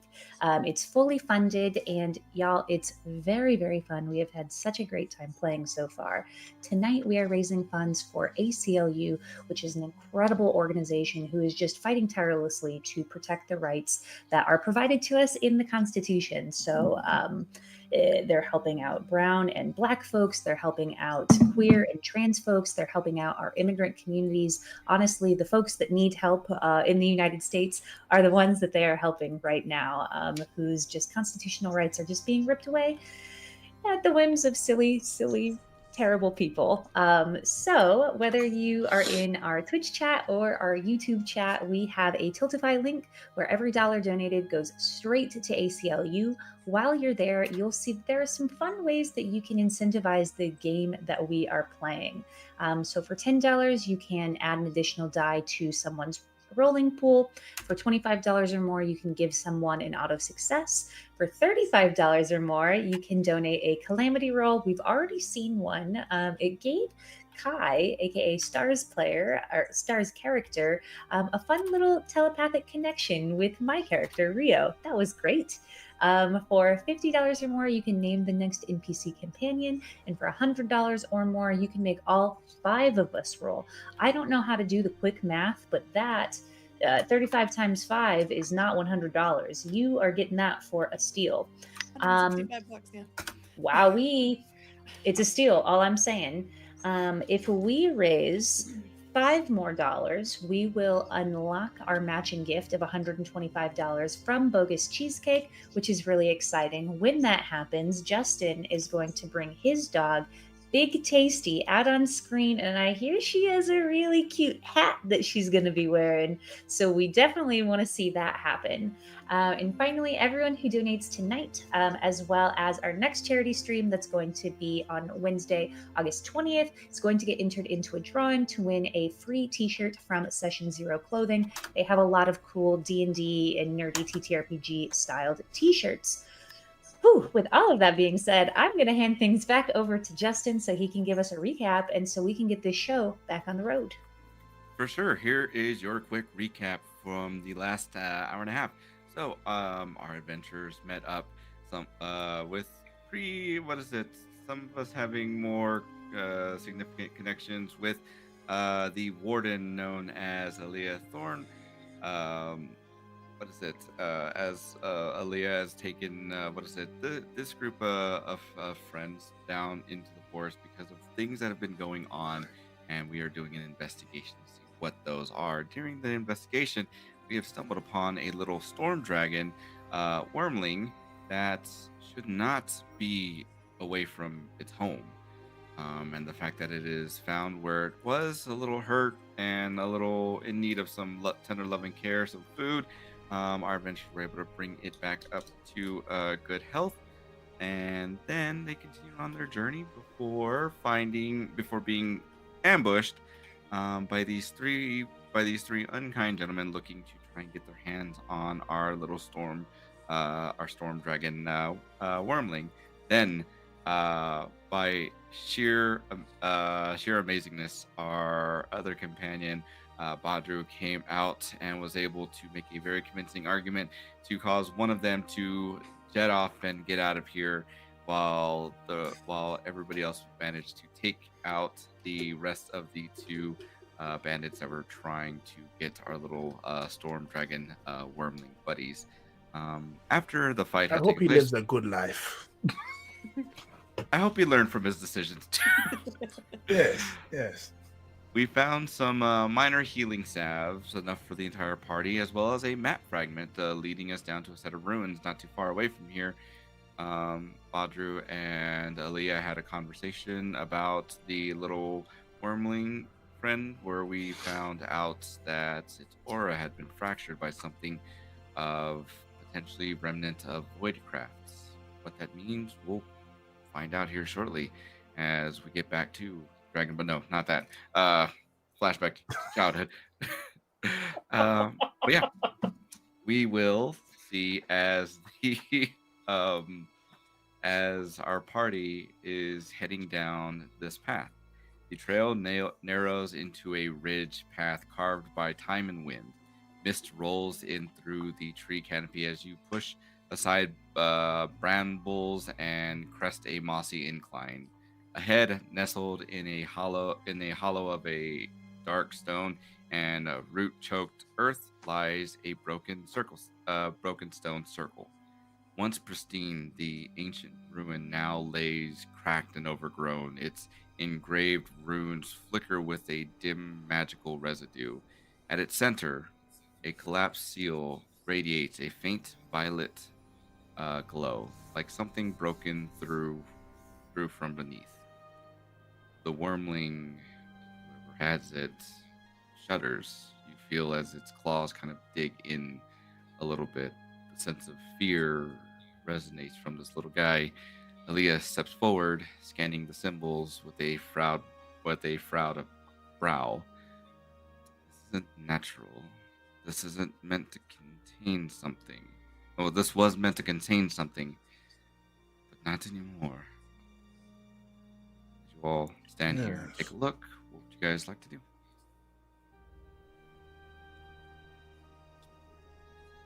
I have a feeling that our big egg is kind of like wrapped around my shoulders right now, and so claws just going into the shoulders, and I say, "There, small one.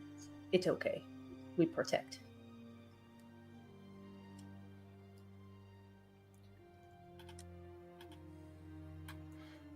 Yes, it certainly looks interesting, and I will start to kind of like circle around the circle as well, and just kind of staring at it, trying to see if I notice anything.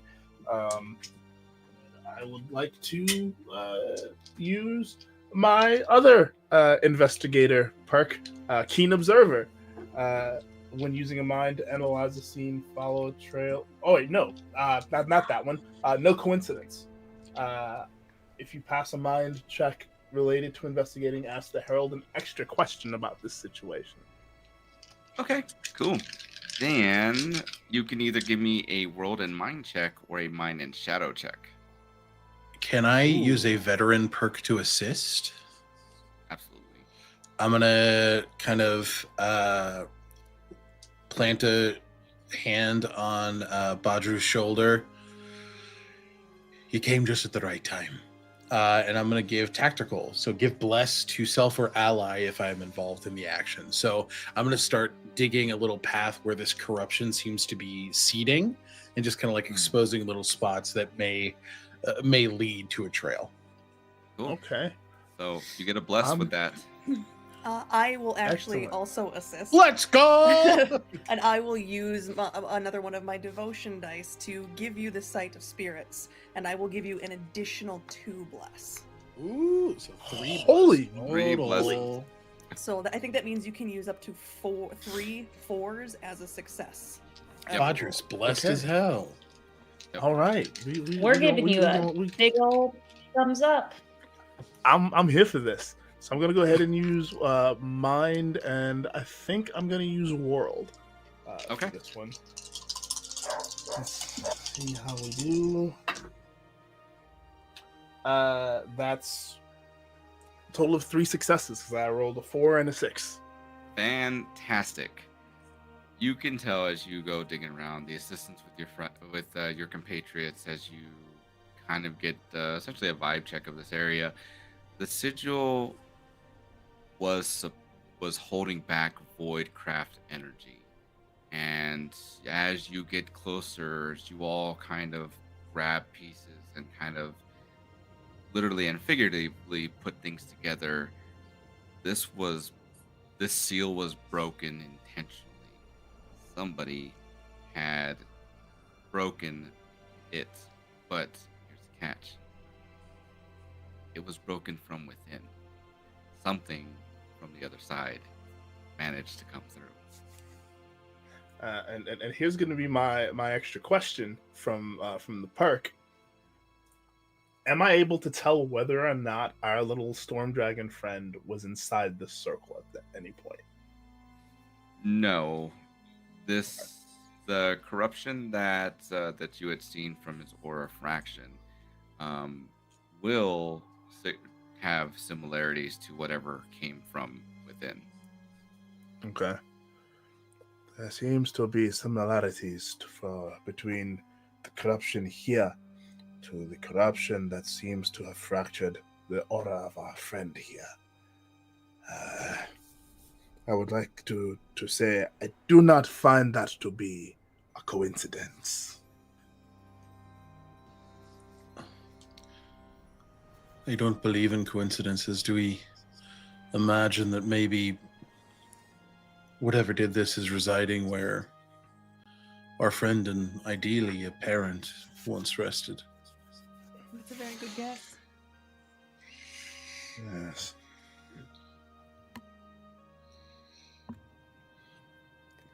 So are we in the ruins of the map, or are we on the way to the ruins? You guys are at the ruins right now, Okay. where we guys can find you as we're at this sigil that has been broken from the inside. Aaliyah will kind of walk on up and look at it, and she will say, maybe whatever had come out may still be using this. Maybe something tied to it can still be found within. Never hurts to check it out. Can I investigate around for maybe some like hidey holes or just like anything that someone who doesn't want to be found might hide out in this area? So kind of looking like for traps or for like somebody to possibly ambush you. I think more along the lines of like looking for someone who might be popping out trying to ambush us or not be found. Okay. Don't have to roll for that one. You can take a look around and see as you do your investigation. You're looking for the known areas, and from where you guys are at, there's every place that you would suspect somebody to be at, even random spots that would possibly catch you off guard. There's nobody there. There's nothing there. There's moss covered rocks. There's all sorts of other things, but you all, for all intents and purposes, are there at this entrance.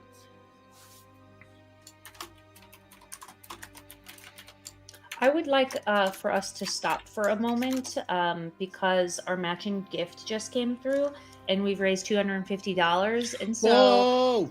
that's incredible for ACLU. Hell yeah. It's also incredible for everyone here because we get to see Big Tasty come out in her hat. Yeah! Oh, yeah. Oh, Amazing. She's just living her best life. That's all. She That's really all is. she's doing.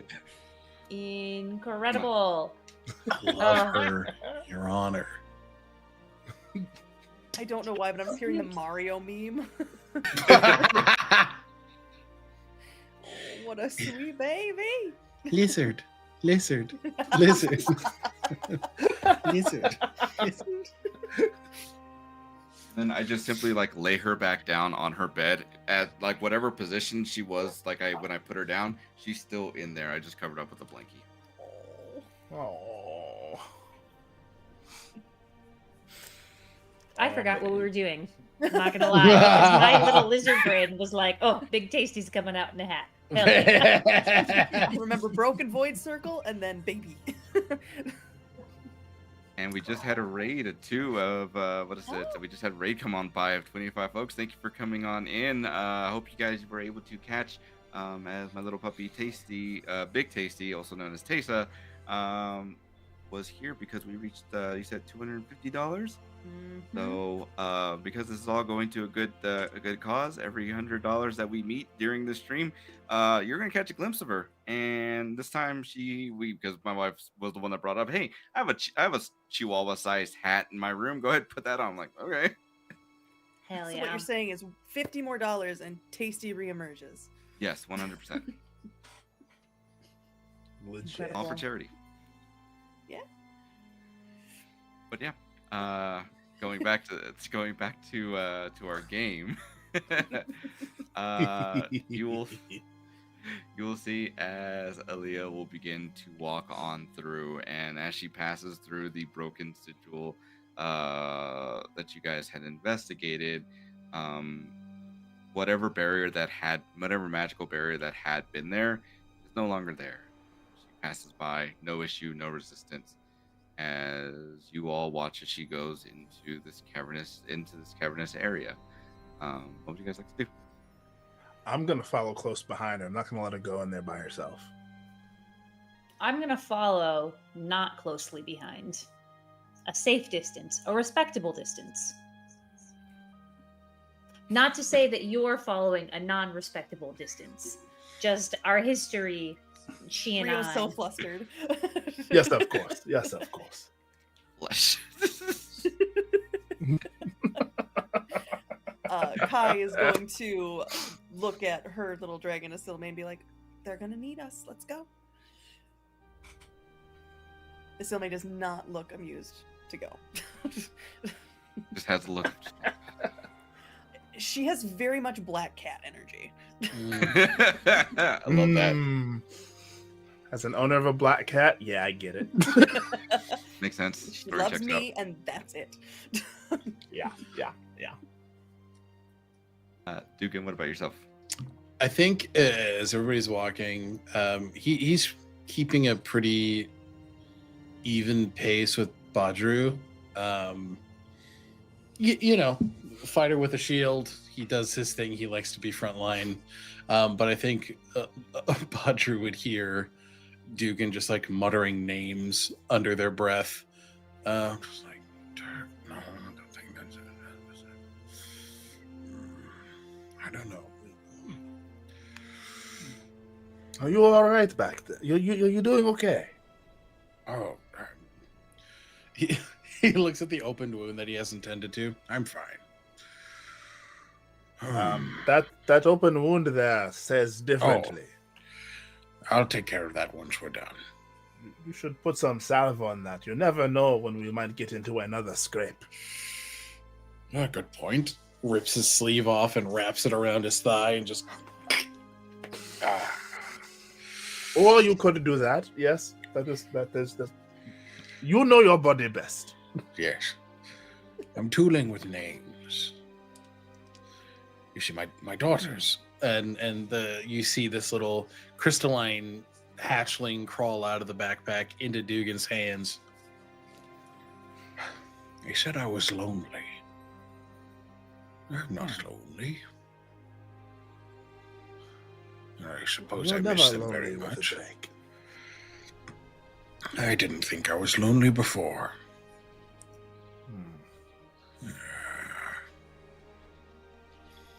But then, Your daughters must mean a great deal to you. oh, I love them more than the sun and the stars. The reason I'm here. But now they're grown and kids have lives. Kids become adults.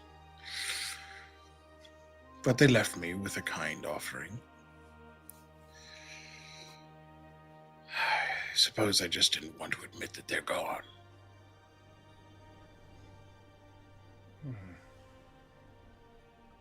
Let me, if you do not mind, impart some wisdom that my grandfather once imparted upon me. So long as you carry the people you love within your heart, they will always be with you, no matter the distance or time. He's very wise. Yes, he is. I hope someday to be as wise. Oh, you're on the right track. I appreciate you saying that. Of course. I think we'll just kind of settle into that quiet and think about names. Fantastic. The narrowing path soon slopes into a steep descent of slick stone and ancient stairs carved into the woods. Not to the woods, into the rock. Water drips from the ceiling above, and loose gravel shifts underfoot. As you step carefully, the stone trembles slightly and suddenly gives way entirely. As you all now, what is it? As you all feel as underneath you begins to collapse around below. I'm going to ask you all This was to... going too well. I'm gonna flap my wings, if I may, and I'm gonna scoop up the warden. Okay, cool. For everybody else, unless go ahead and roll for me a body and shadow for me to steady yourselves or to take a leap, or anything else you guys want to do. I would like to also extend my literal wings and begin to float. If I could. Absolutely, by all means, if you have the capacity of doing so, go for it.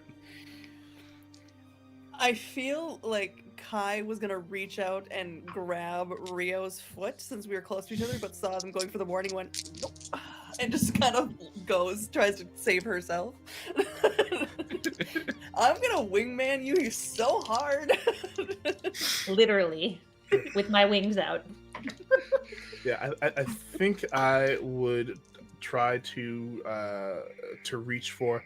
And I'm sorry, I'm blanking on character names. The older gentleman, I was just Dugan. I'm gonna reach for Dugan since he was right there. I was trying to grab him and just kind of like hoist him by his arms. Sorry about that. Don't want you to fall and hurt yourself any further. I did indeed roll no successes. Ooh, okay, cool. Two. Okay, fantastic. So, roll it like speaking this as we go. That's actually a really great point. For this, if you can, Badru, could you roll for me a body and soul check? Okay. All right.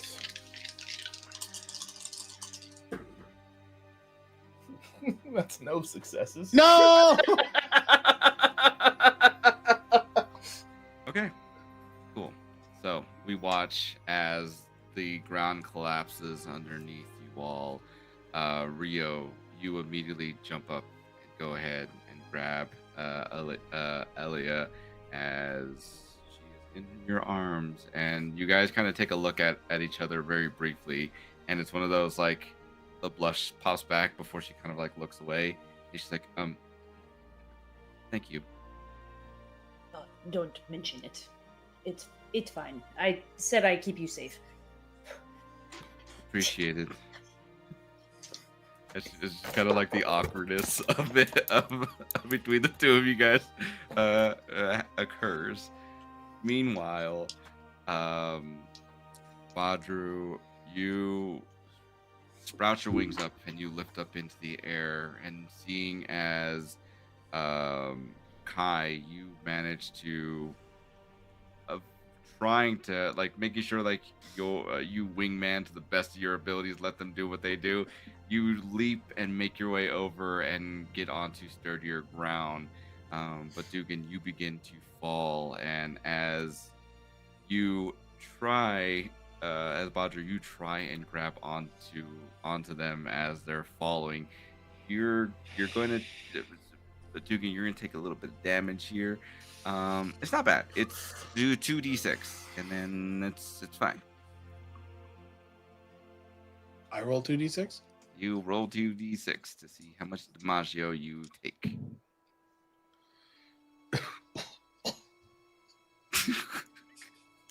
I don't like that. Oh no. Is that 2 6s? Oh no. It is. I don't know how to tell you that it's 2 6s. You don't have Oh, to. That face no. gave it away. I think I'm dead. Uh, Am I I dead? I would like to try something if I can. Go for it. I do have another spell called Rewind. Yeah. Go for it. I'm gonna go ahead and try to. Oh, no. As I see him fall, I'm gonna hurry up and pull out my. I think I still have my staff in my hand.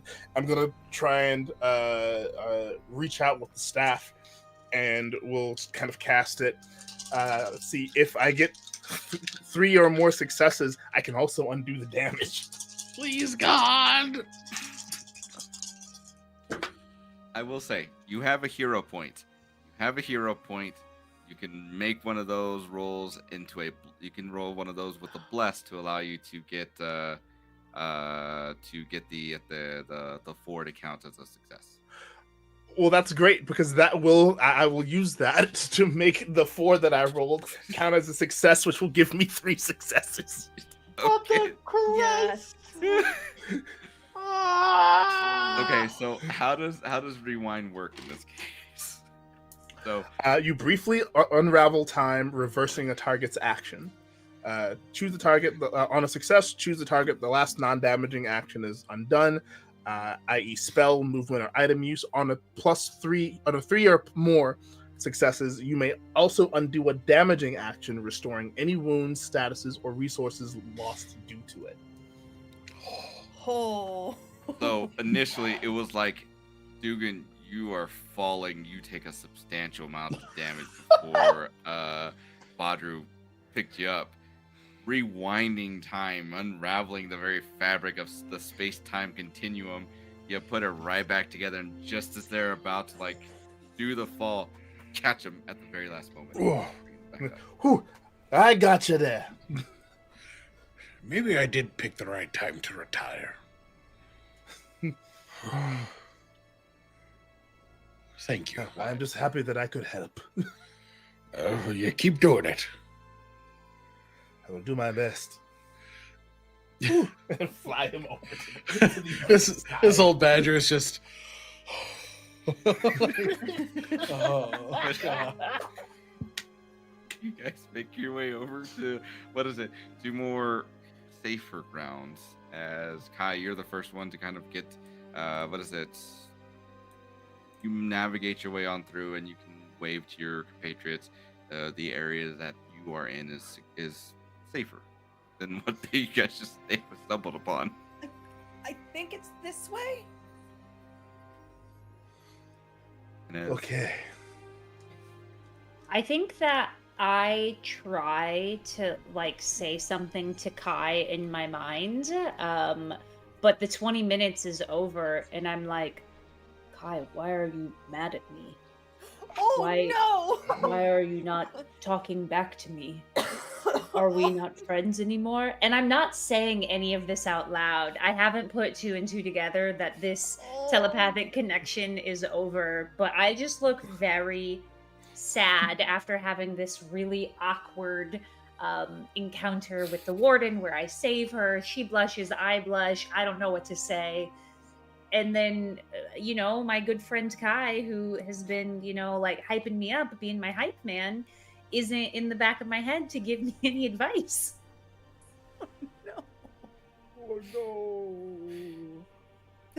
No. I don't know what to do. That's fucking diabolical, dude. That's crazy. I will say this. Oh my God. Are you mad Elia at will- me? will look at you and just kind of give you a look of wondering what is going through your head, and then she'll kind of look away and just kind of the blush is gone, but now it's one that you could probably pick up that she's in her mind at the moment of what she's thinking. What I wouldn't do to hear what's going on in her mind. Yeah. But anyway, Can I say that my little dragon Lop Song sees the sadness happened, and like leaps from my shoulder to Kai's shoulder, and in an effort to comfort them, because that's part of their heart, they're going to kind of start glowing along their markings, and kind of dancing to try and like bring a smile to Kai's face if they can. And in the background, you just hear as Silme is like growling in the background. But Kai is like, "That's so beautiful." Love that. Eventually, though, you guys will make your way over to another entranceway that will lead you further on down the way. The tunnel, what is it? And you'll find yourselves into a tunnel as you all kind of land. You all can see is Elia. I'm switching between the two. We'll just kind of like look at you, Rio, and be like, "Thanks. Hey, I appreciate that." Just kind of give you that. Still trying to like figure you out right now, and then she'll look over to Badru, and then like look back over to Rio, and then like turn around very slowly, and then begin walking down this set of tunnels that lays before you. Yeah, given the look that Elliot just gave me, Badru's kind of like, "I think that must mean something," and will like come and like quickly like stride next to Rio, and like, "Hello, is everything all right? You seem there seems to be tension." You take a woman out on one date many moons ago. She doesn't call you back, and then you have to save her. No one knows what to say. Things are weird. Do you think that it might be a good idea to address the situation then? No.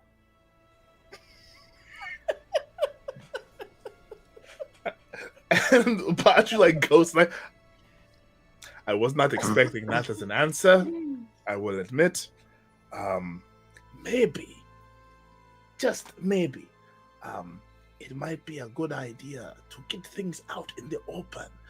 Clearly there are feelings here. Okay, Maybe- okay. Whoa. I care for you. Why do you not call me back after date? That was a little more blunt than I expected, but Thank okay, you so that's a much good for start. giving me the courage, friend. I Good start, am yes, yes. saying my feelings.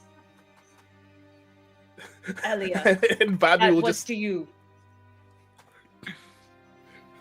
Hold on a minute, as she just kind of continues leading on down the path. This is what happened last time. As she And he walks just by- looks distraught. as- What are we talking El- about?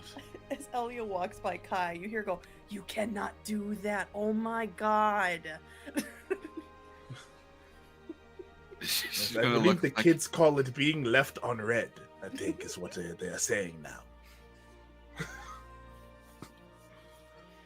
blush, but deeper level of blush on her face at this point. Elia, As- say something. Hold on. And then she just continues marching on down, very much like very rigid. And she's like, and she's going on down. Eventually, though, the tunnels that she's leading you guys through level out into a chamber with smooth walls that are carved with ancient spirals. At its center stands an arched doorway of obsidian stone, rimmed with runes that pulse faintly when you draw near it. Whoever has the little buddies lets out a low, uneasy chirp, and you'll see as Elia doesn't step forward. She says, "Something's listening, and it wants to know who you are."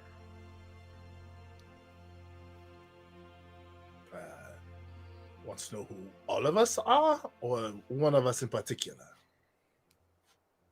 Unsure at the moment. Hmm. My name Rio. I like big stick. I like beautiful women. Women like Warden.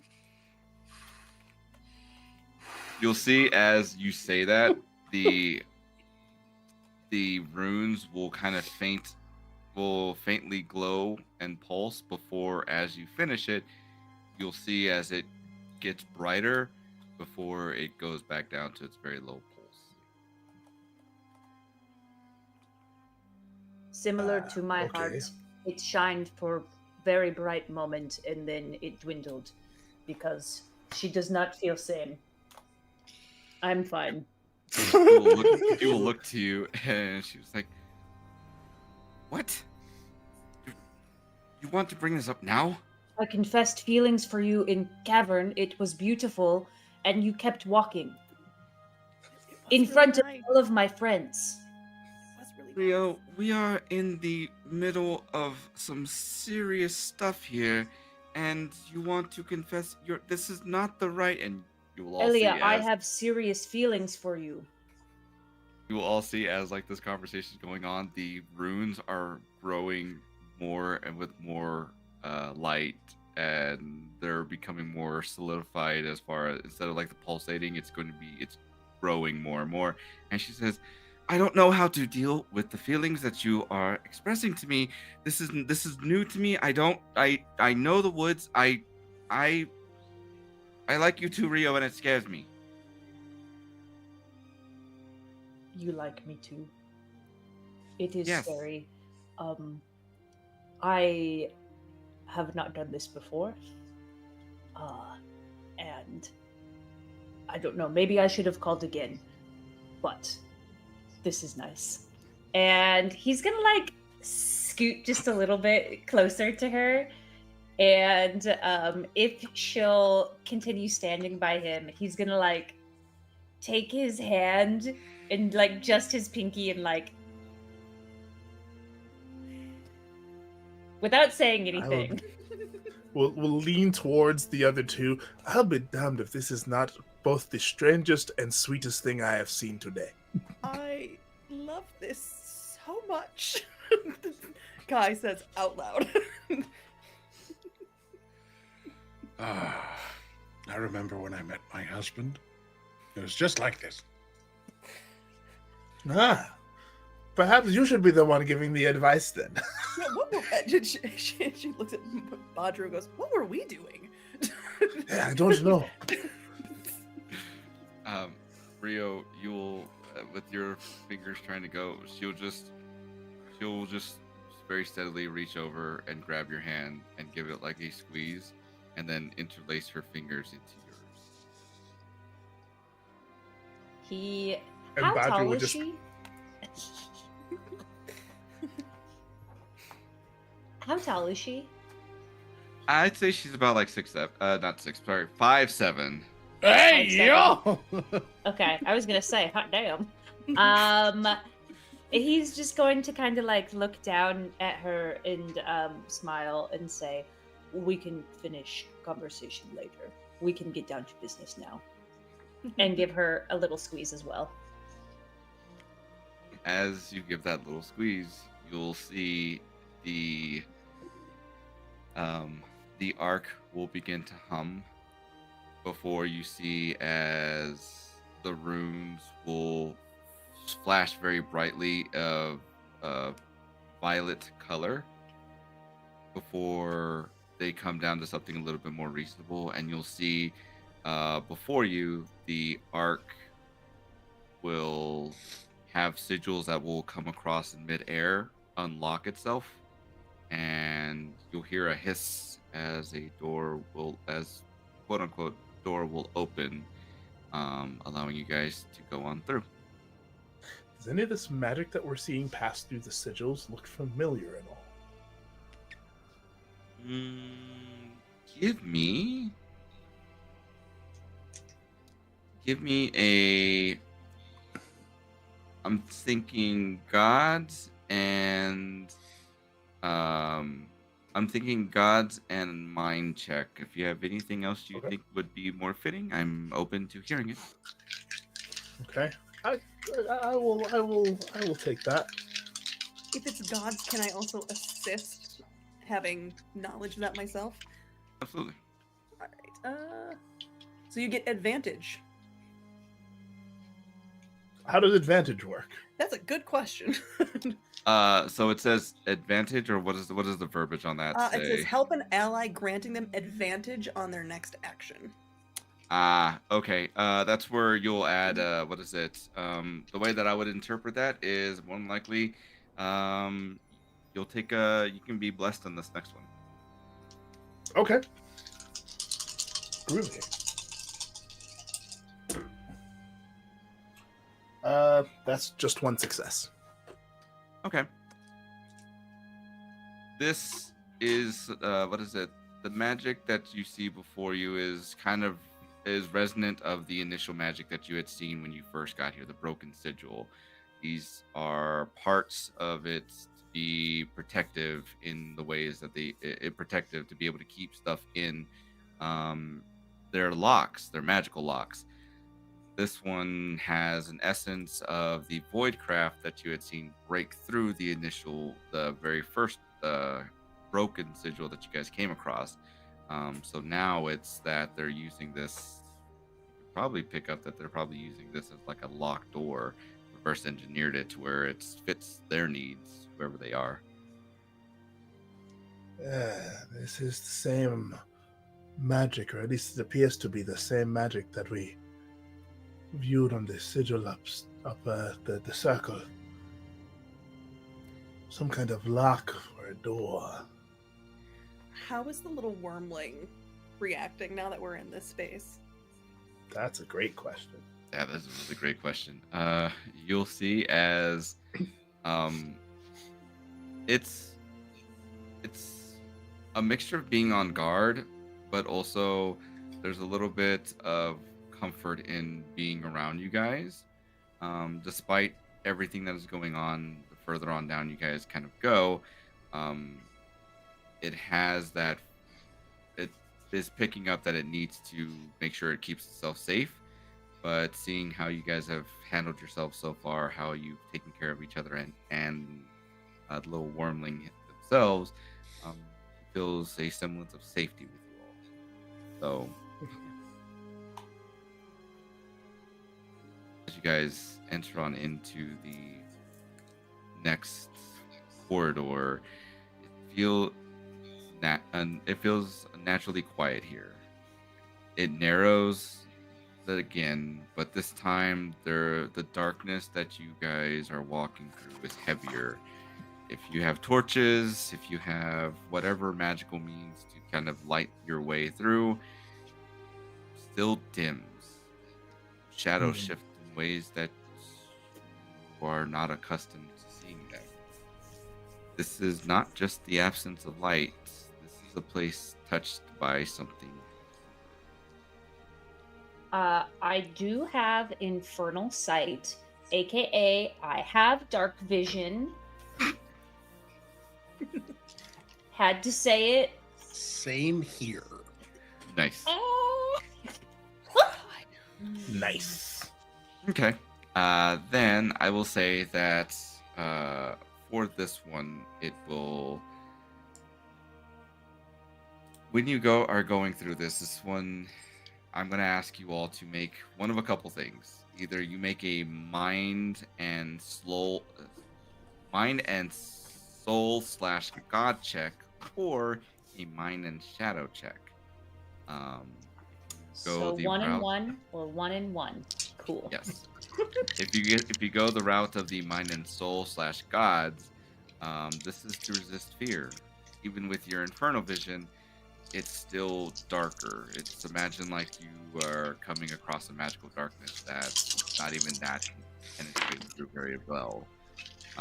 Or if you go mind and shadow, then we're just trying to make sure we stay on the path. So you said gods in shadow or mind in shadow?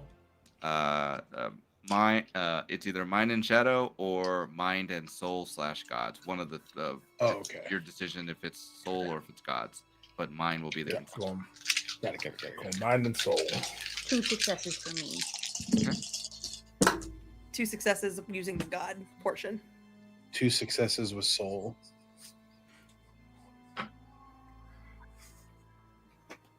Six successes. Whoa! 2 5s and 2 6s, y'all. I No. cannot make this up. I'm fucking here for it. Excuse my language, but I'm here for that. That is awesome. Badru, you are steadfast in this. What is it? I'll let you describe. Like, you succeed in such a manner that this doesn't bother you. You are resilient. Yeah, Baju is resolute. He wants to get down to the bottom of whatever the heck this is that has happened to this little drakeling. Like, nothing should be able to do that to a hatchling's aura. And this is about the bit where he's like, nope, this is my justice. We're gonna figure this out. Hell yeah. Cool. However, your compatriots are not doing too hot. For my folks that rolled a mind/soul at mind and soul/god check, you didn't make 3 successes. Failure. I can't see. Can't see, but there's also Oh, something inside of you that is fighting against you, fighting against whatever it is that that's pushing you forward. What does that look like for you? I assume because it's going along with the voidcraft of things and Kai's resonance in the spiritual realm. It's just that like impending push of the underworld. If it's that kind of thing, maybe pushing back memories of her death. Because Runebark are essentially spirits that are brought back as an avatar to complete their unfinished business.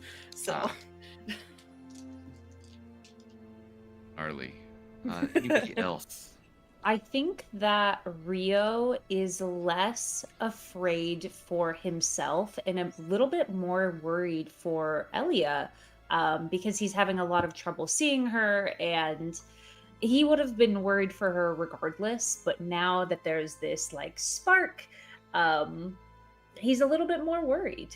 And so, he knows that he can definitely protect himself, but he always worries about protecting other people around him as well. He puts himself on a much higher pedestal when it comes to other people. And Dugan, you rolled a Mind and Shadow? You're muted. I got mind and soul. I got 2 successes. Cool. How does this affect you? This darkness that's surrounding you all, that is attacking you on the inside versus the outside. I think Dugan can't help but see how empty their house is. Usually they're scuttling feet all abound, voices constantly echoing through the space. And I think since the kids grew up, since they moved out, since they started doing their own thing, it's been as dark and quiet as this cavern. And the thing that could help him get away from that, the cute little guy in his pack, he's been unwilling to accept. So I think in this moment, like unwittingly and almost out of instinct, he'll reach back and just grab the little hatchling's hand and just hold it for that anchoring support. For my folks that failed, you will gain a Bane, which means that on your next roll, on your next action, your next roll basically, you will ignore a single 5 that is rolled. I just want to remind the 3 players that can happen, and we do happen to have 3 automatic successes. Use that information how you will. Yeah, use that how you will. It's available to you. Yep. Kind of forgot And we had those. audience, if you want to see them continue to succeed in their adventure and prevent any more banes that may potentially come their way, go ahead, donate and help our players get through this adventure. With that being said, guys emerge. Badru, you are continuing on with that stalwartness, but the rest of you guys come out not looking too hot. But you emerge from this tunnel into an open air as the mist curls across the peak of King's Mount. Sky is caught in twilight, and um, blue hues reflecting off the mountain's ridges and the flowing waterfall. A ruined stone statue stretches before you, crackled and ringed by broken pillars, once carved with runes. At its center, within the water, stands a cloaked figure, their robes stitched from old ritual silks and scavenged leather. They raised a gloved hand, not in greeting, but in command. Beside them stands a tall warrior in blackened armor. Her glaive gleams with strange metallic veins, and her stare is quite cold, very calculating. You brought it far enough, the cloaked one says, their voice echoing with unnatural resonance. The wormling is not yours to protect. Surrender it or be killed. I think a protective hand goes onto the wormling to just make sure it's still there, that it's not like trying to fly away or be pulled towards this cloaked figure or anything. Okay. Badru, still feeling very like resolute and very firm, like steps in front of everyone. The hatchling may not be ours to protect, but we are going to protect it regardless. We are not going to let you hurt it anymore.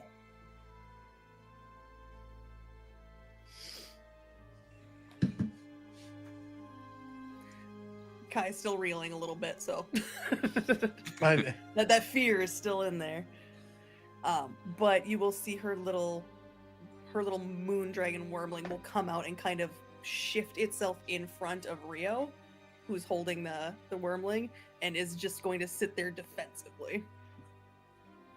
The cloaked figure will look at you all and lock eyes on you, Badru, as she will say, "This is serving something, a larger force than what you can comprehend beyond the mountains. The wormling is to go and be offered to the echo worm themselves. This is not your fight. Leave it be and walk away with your lives." Do we know what the Or- echo worm is? Yeah, that's a great question. No. I would say that you guys wouldn't. This is something that you've probably never heard of, or if you want to, you can give it a shot to see if there's something you may recall. Either it being a mind and world check, or if you have something else in mind, roll that too. Go mind of the world. Nope, no successes for me. I got 2 successes. Heyo. No 5s. Just a 6. Okay. I got two successes. Not even gonna try. Not gonna be good. Fair enough. I would get 2 dice. So For my folks with 2 successes, it's a name that doesn't come up often at all, if ever. It's like being told of a folk story that is so obscure that you wouldn't even know where to begin to find the specific information for it. May have heard it one time in passing in that one village 300 miles away from here on a trip while you were completely blitzed out, or whatever may have you. But that is an obscure name that just is not catching.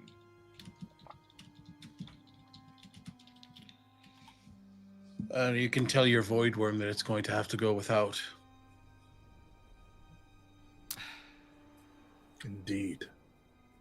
Well then, if that is what you desire, if you want to make this harder on yourselves, I have no problem taking the wormling myself.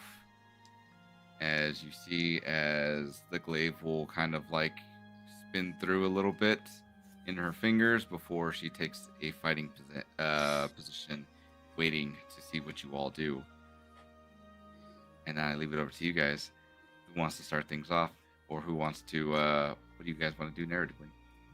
How far away is everybody from each other at this point? Are we within 3 squares of everybody? I wouldn't imagine you guys wouldn't be any further than 3 squares away from each other. Beautiful. Yeah. So Kai is going to snap out of this a little bit, of realizing this person's just threatened the wormling, this person just threatened my new friends, and my surrogate mother. So I am going to call upon the void which is within me, and I am going to cast Eclipse. So Isilme will come to me as well. She'll start to glow in this lunar type way. And I cast it, and I'm going to cloak the battlefield in magical darkness. On a success, a 3 square radius of shadow for 2 rounds. Enemies inside suffer bane, and allies get bless. And if I get plus 3 or more successes, it's even better. So let's see if I can get the battlefield just a little bit. Oh my god. Okay, so I just rolled 6 sixes. Go ahead and take hero. What is it? Go ahead and take a hero point for that. Okay. Like, A million. They rolled a million. So that's that's 12. Okay. Holy crap. So instead of 2 rounds, it lasts 3 rounds, and the enemies are blinded 1. Okay. Yo. So so they have Bane, everybody has Bless, it lasts 3 rounds, and our enemy is blinded. Okay. Okay. Coolness. You'll see All all right. as like this. Thanks, this Ashenworks, for this- that extra die, by the way. This magical, what is it? This magical darkness takes over like this. This hooded figure, and then you'll hear screams not too far off behind them of maybe 2 other figures that are back there. Though they are blinded themselves, you guys can probably pick up their location. Too far. Sweet. Kai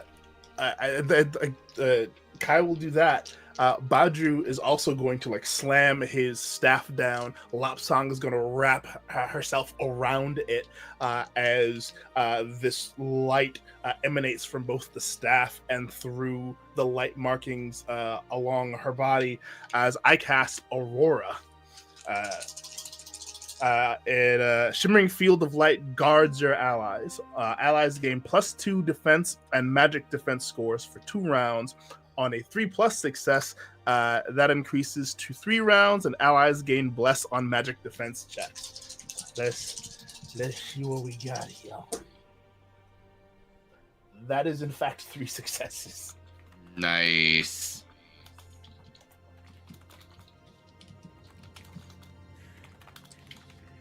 So that's that battle you have ready for us. Oh, You know what? I'm here for it. So, like, if you can again, please repeat what the spell does again. I was looking up statuses as Yeah. you were saying that, so that way I had an understanding of what was going on.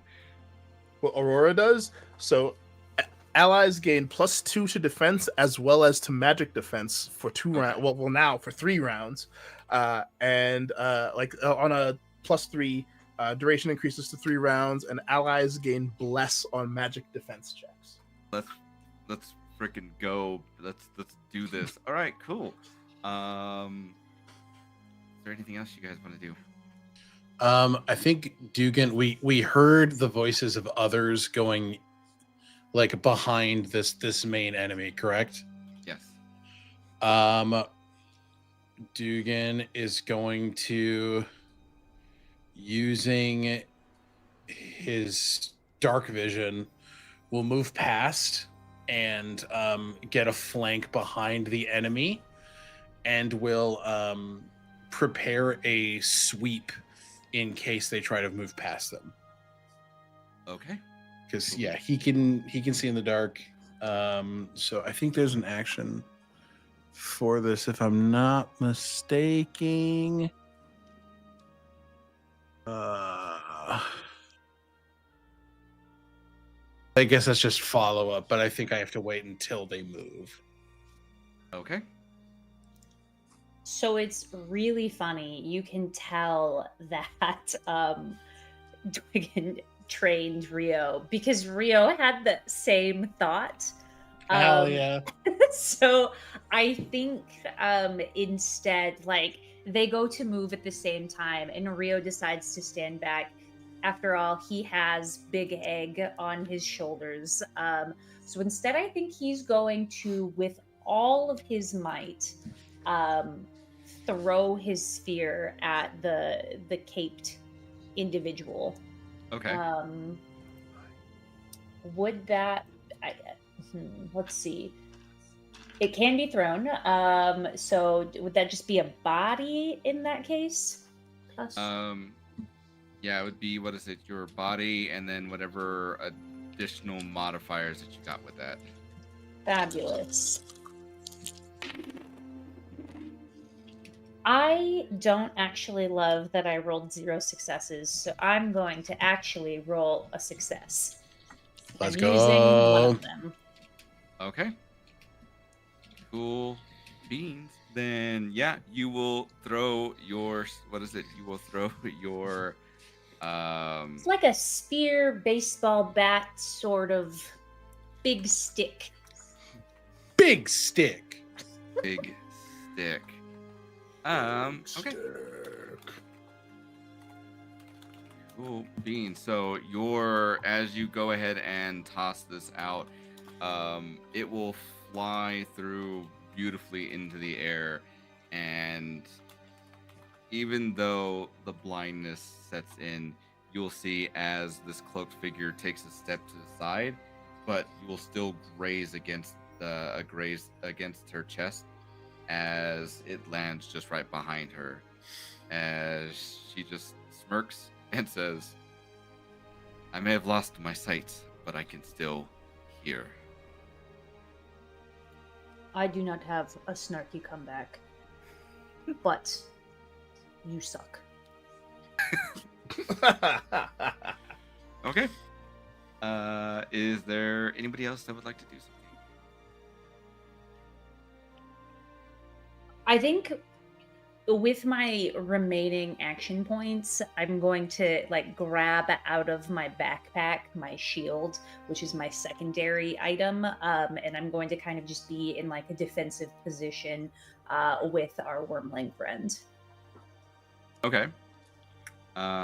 Then with that, as you go ahead and you do the things, you will see she will take her glaive, and then she will make the dash over to you guys. Awesome. I will also screw it. Those two enemies are approaching, correct? Or at least they're on the opposite side. They're on the opposite side, so you have the main cloaked one that had Rio had thrown the spear at. That begins to dash y'all's way. Okay. I will use a sweeping strike. Strike all enemies within my reach with a single attack roll, dealing the same number of wounds to all.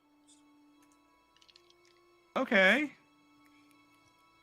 Let's go. And that takes 3 grit points and 2 action points.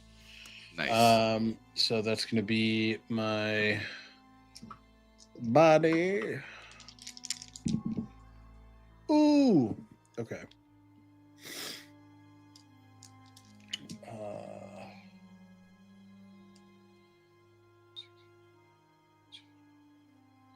That's 5 successes. Okay. Level 1. I was gonna say the power scaling is wild in this one. It really is. It really is. So, okay. So let's see. At 5 successes. That's 5 hits. 5 points DiMaggio that is dealt out there. You do this, and you manage to cut through a fair amount. Manage to cut through a fair amount, and make contact through her. Even though as she passes on by you, she's still able to get on by. It's seemingly unscathed.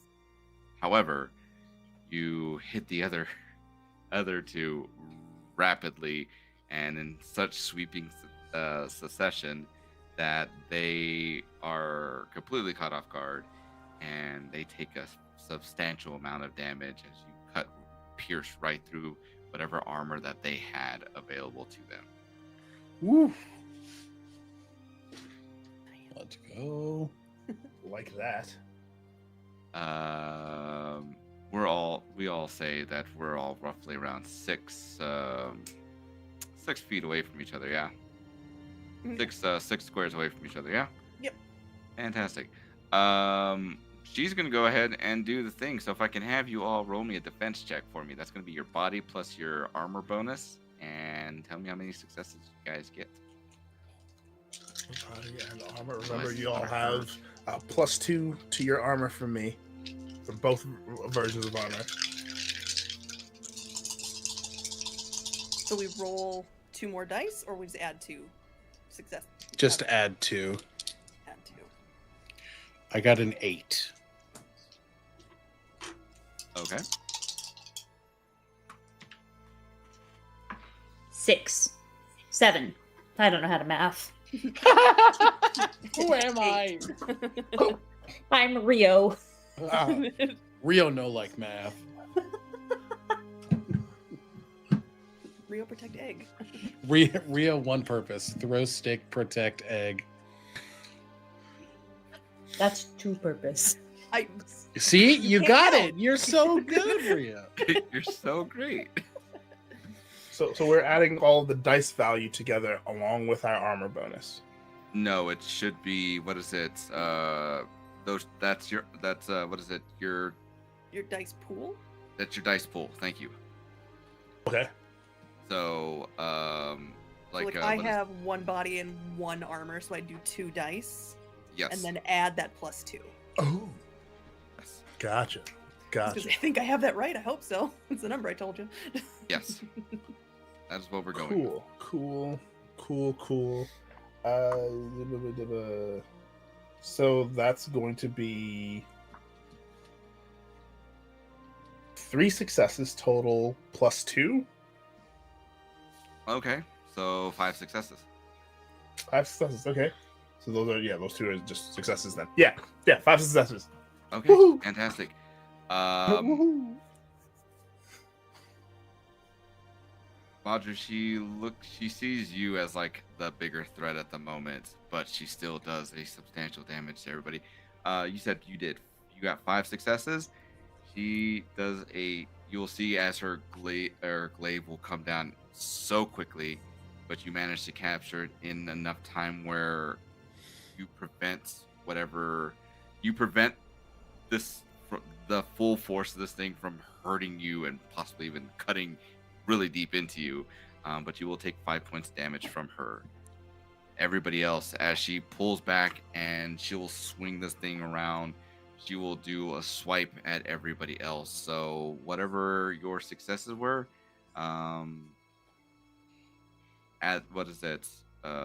she will do 5 points of damage to you all. You will subtract your successes from that 5, and that's the damage that you will take. Oh, I see. Oh, Can I? okay. Is it a light wound? You'll start at your light wound. If this is the first time you're taking damage, you will start at your light wound, and then you'll just continue going on through. Yeah. I'm sorry. How much was it? Okay. 5 points damage. So however many successes, you will subtract that. So if, like, let's say you had 3 successes, you only took 2 damage. If you did 4, you only took 1. If you got 5 full successes, I take no damage. Whew. Did she? If we? oh no, so, like- Badru, you took 5. Like, you were the main focus of her thing. You would have taken Oh. 10. Oh. Okay. Okay. For those of us who went over, does she take the excess damage? No, you just will. I wish. You wish. That would be cool. That would be dope. Yeah. But yeah, that's her attack. That's her turn. That's what she's spending her time to do the things on. And then. Nah. Okay. Maybe? Okay. Do it. Okay, cool. Okay. Cool. We'll see as as she makes that, she'll look at you and what is it? The cloak will come down and you'll see her horns as she is now more evident of the Inferni as what is it? She is an Inferni as well. As she gives you like a very an Inferni smirk, and she's like, you should have given up the wormling when you had the chance. And then she's going to go ahead and do a shattering rush at you again, Badru, with her mythic action. And Okay. I'm going to use my Arcanite Shield to give a +1 die to defense checks on Badru. go ahead and roll me another defense check and go from there. So you have an additional Okay. die. Sweet. Thank you. You're welcome. I am your shield. That is 1, 2, 4 successes. Nice. Okay, cool. With that 4 successes, you will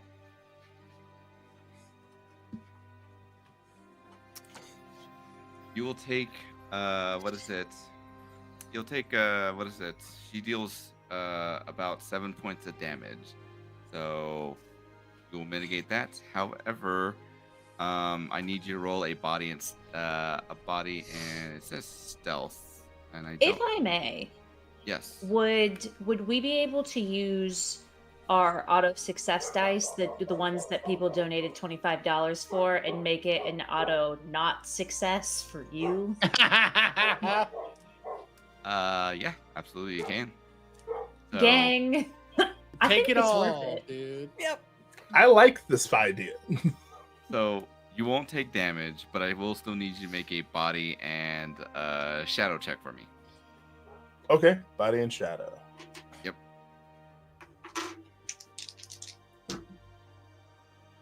That's 2.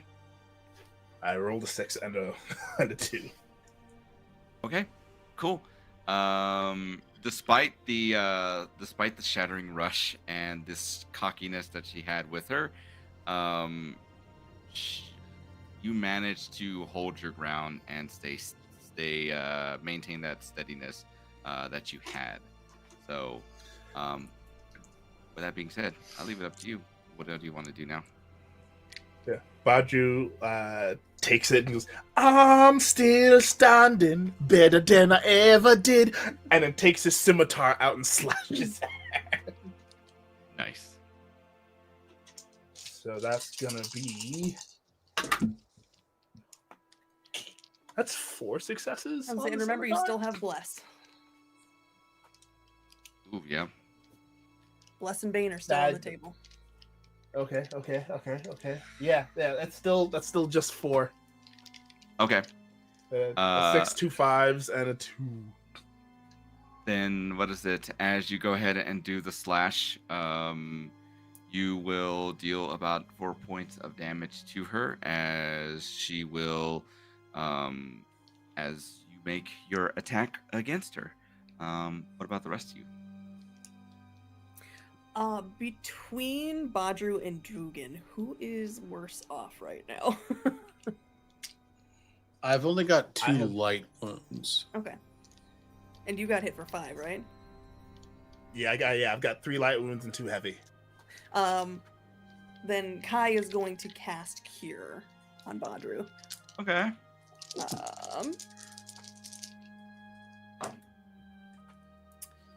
That's only one success, but that is enough for you to remove one light wound. Okay. Nice. And then I'm Nice. going to drink my mana potion to get 3 mana back. Oh yeah.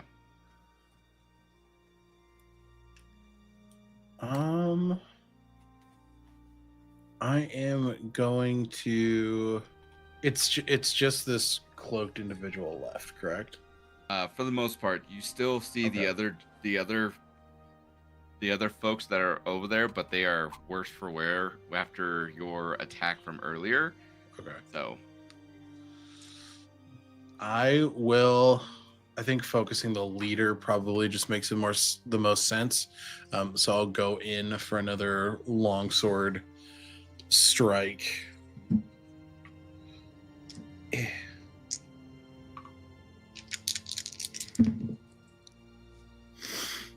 Okay. So that is 6 successes. nice. Okay. With those 6 successes, she will take another. What is it? She'll take those hits. As you manage to get past her armor, and you'll see as she starts taking the damage, and she gives you like a really like dirty look as she is becoming a little frustrated at the moment. Anything else? I think Rio, I don't want to put the wormling down. I also want to have something in front of it. So instead of trying to go and pick up my stick on the ground that I threw at her earlier, I think I'm going to rush forward with my shield and try to just like shield bash her. Okay. Hell yeah. I didn't use all of my action points last time, so I'm going to do one like regular attack, and I'm going to do one with bless. Okay.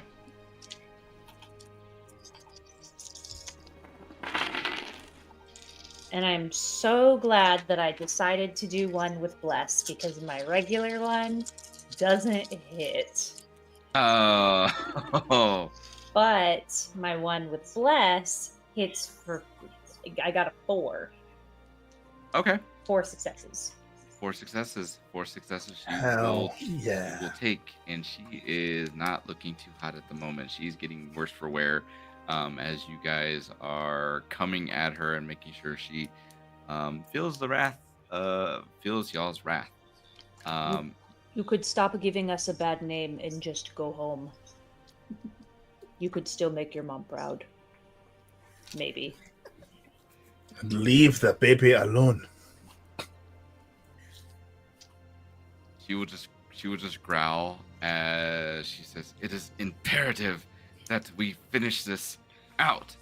You will also hear as like bows are being arrows are being launched behind you. As you guys can take a look, you'll see that Elia is knocking and shooting arrows at the other folks to allow you to focus your attention on her. That's my hot girlfriend. That's my hot girlfriend. Maybe not girlfriend. That's my hot person that I like and she likes me. That's my hot situationship. Cool. It's my heart. We'll see how this goes. 1, 2, 3, 4. I'm gonna roll a d4. Let's see where this goes. Uh-oh.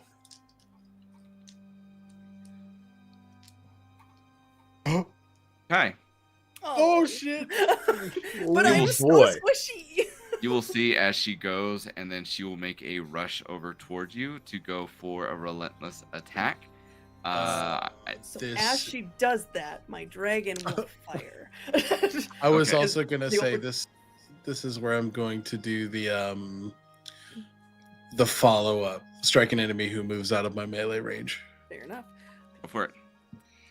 And while you're doing that, Yeah. Stilme is going to use her trait, which is Yes. called Lunar Shift.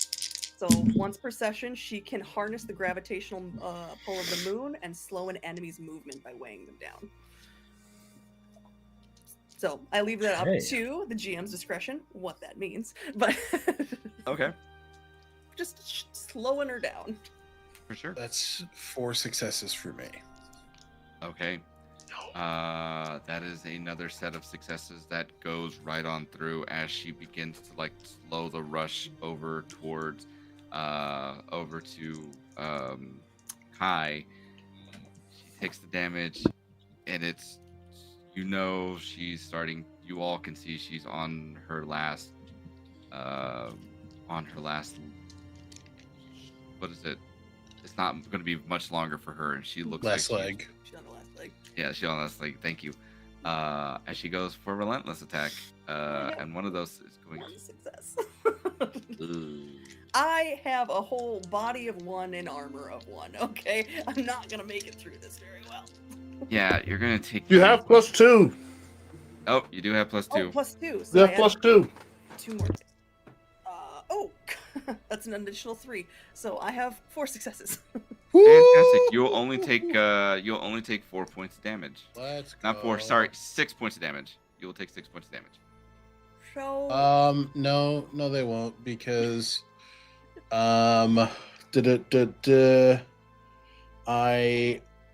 One second. I have something for this. Oh God, I thought I had something for this. Oh, yeah, I'm gonna parry. Okay, cool. How do you parry this? I don't think it's Dugan. I think it is the newly named Bastion, who moves forward and flits his wings out and kind of bashes any weapon away in this bright, kind of resplendent light. And it is going to be reduced by 5. Fantastic. So that's 1 point of damage you will take then, Kai. that does give me my first point of deadly. That's damage, crazy! Which, because I am a rune bark, now will give me an additional d6 on my attack and defense checks for this. Yeah. Wild. Not that I'm not helpful right now. But, And then she's going to cast Ember on you, Dugan, as That's so valid. go ahead and roll for me your defense check.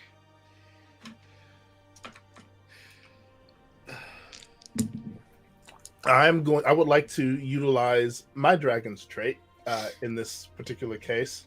Okay. And it's called Shared Flame. Once per session, your dragon can transfer emotional energy to an ally, granting them bless on a check involving courage or clarity. So Lapsang leans forward and sprays this astral sparkling energy at Dugan to give him bless. Love that. That is still 0 successes. did you have any 4s by any chance? No. No. Okay, You we have a did hero have point. the one last auto success. Yes. Which is just 1 success, correct? Yes. Or is it- And you have a hero point, if I'm not mistaken. I'm gonna use that. Is the hero point just a reroll, The hero point is, what is it? or is it just like a success? The hero point is a bless. Okay. Well, unfortunately, what I is didn't it? have any 4s. Apply bless to your roll or another. Yeah, no, it's going to be one of the two. Okay, so I'll have a success. Okay.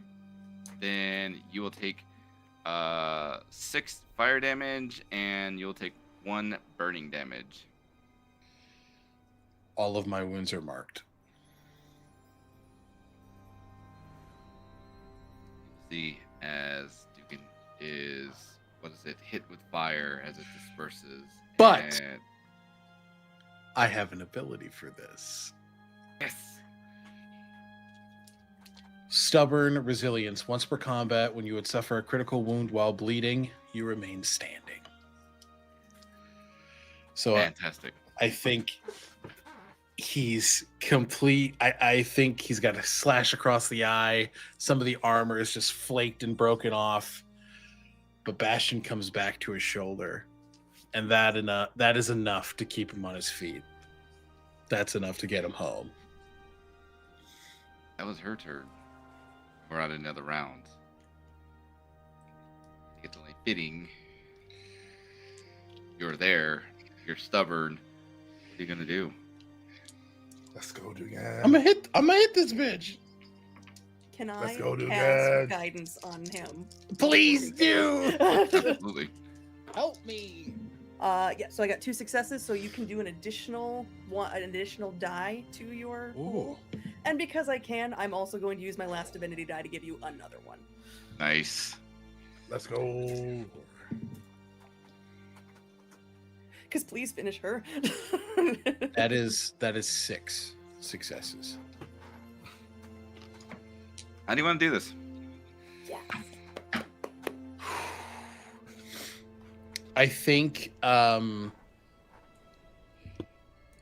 think Dugan looks at Bastion and just tickles the nose as the shield on the back of his arm just poof bashes right under the chin, and like there's this audible snap as she eventually just falls back. Her body limp down on the ground as the platforms go quiet and the rooms that were around here begin to fade. The air lightens and the shadows thin like mists in a dawn light. The wormling, wiggles on out and takes a step forward and lets out a soft little cry, a note that echoes into the sky.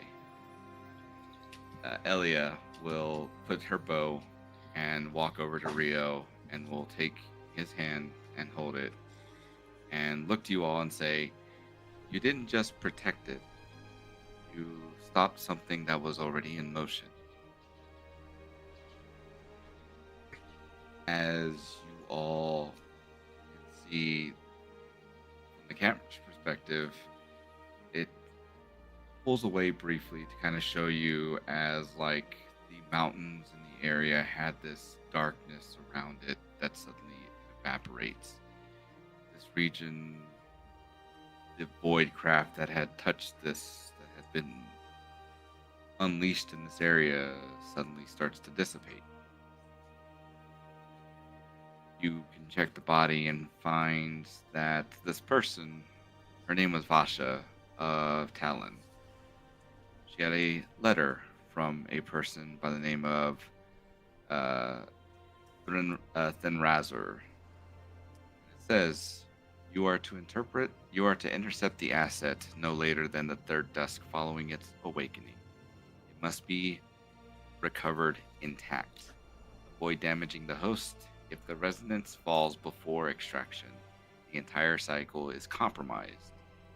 You are to eliminate any local interference discreetly. Do not engage heralds unless necessary.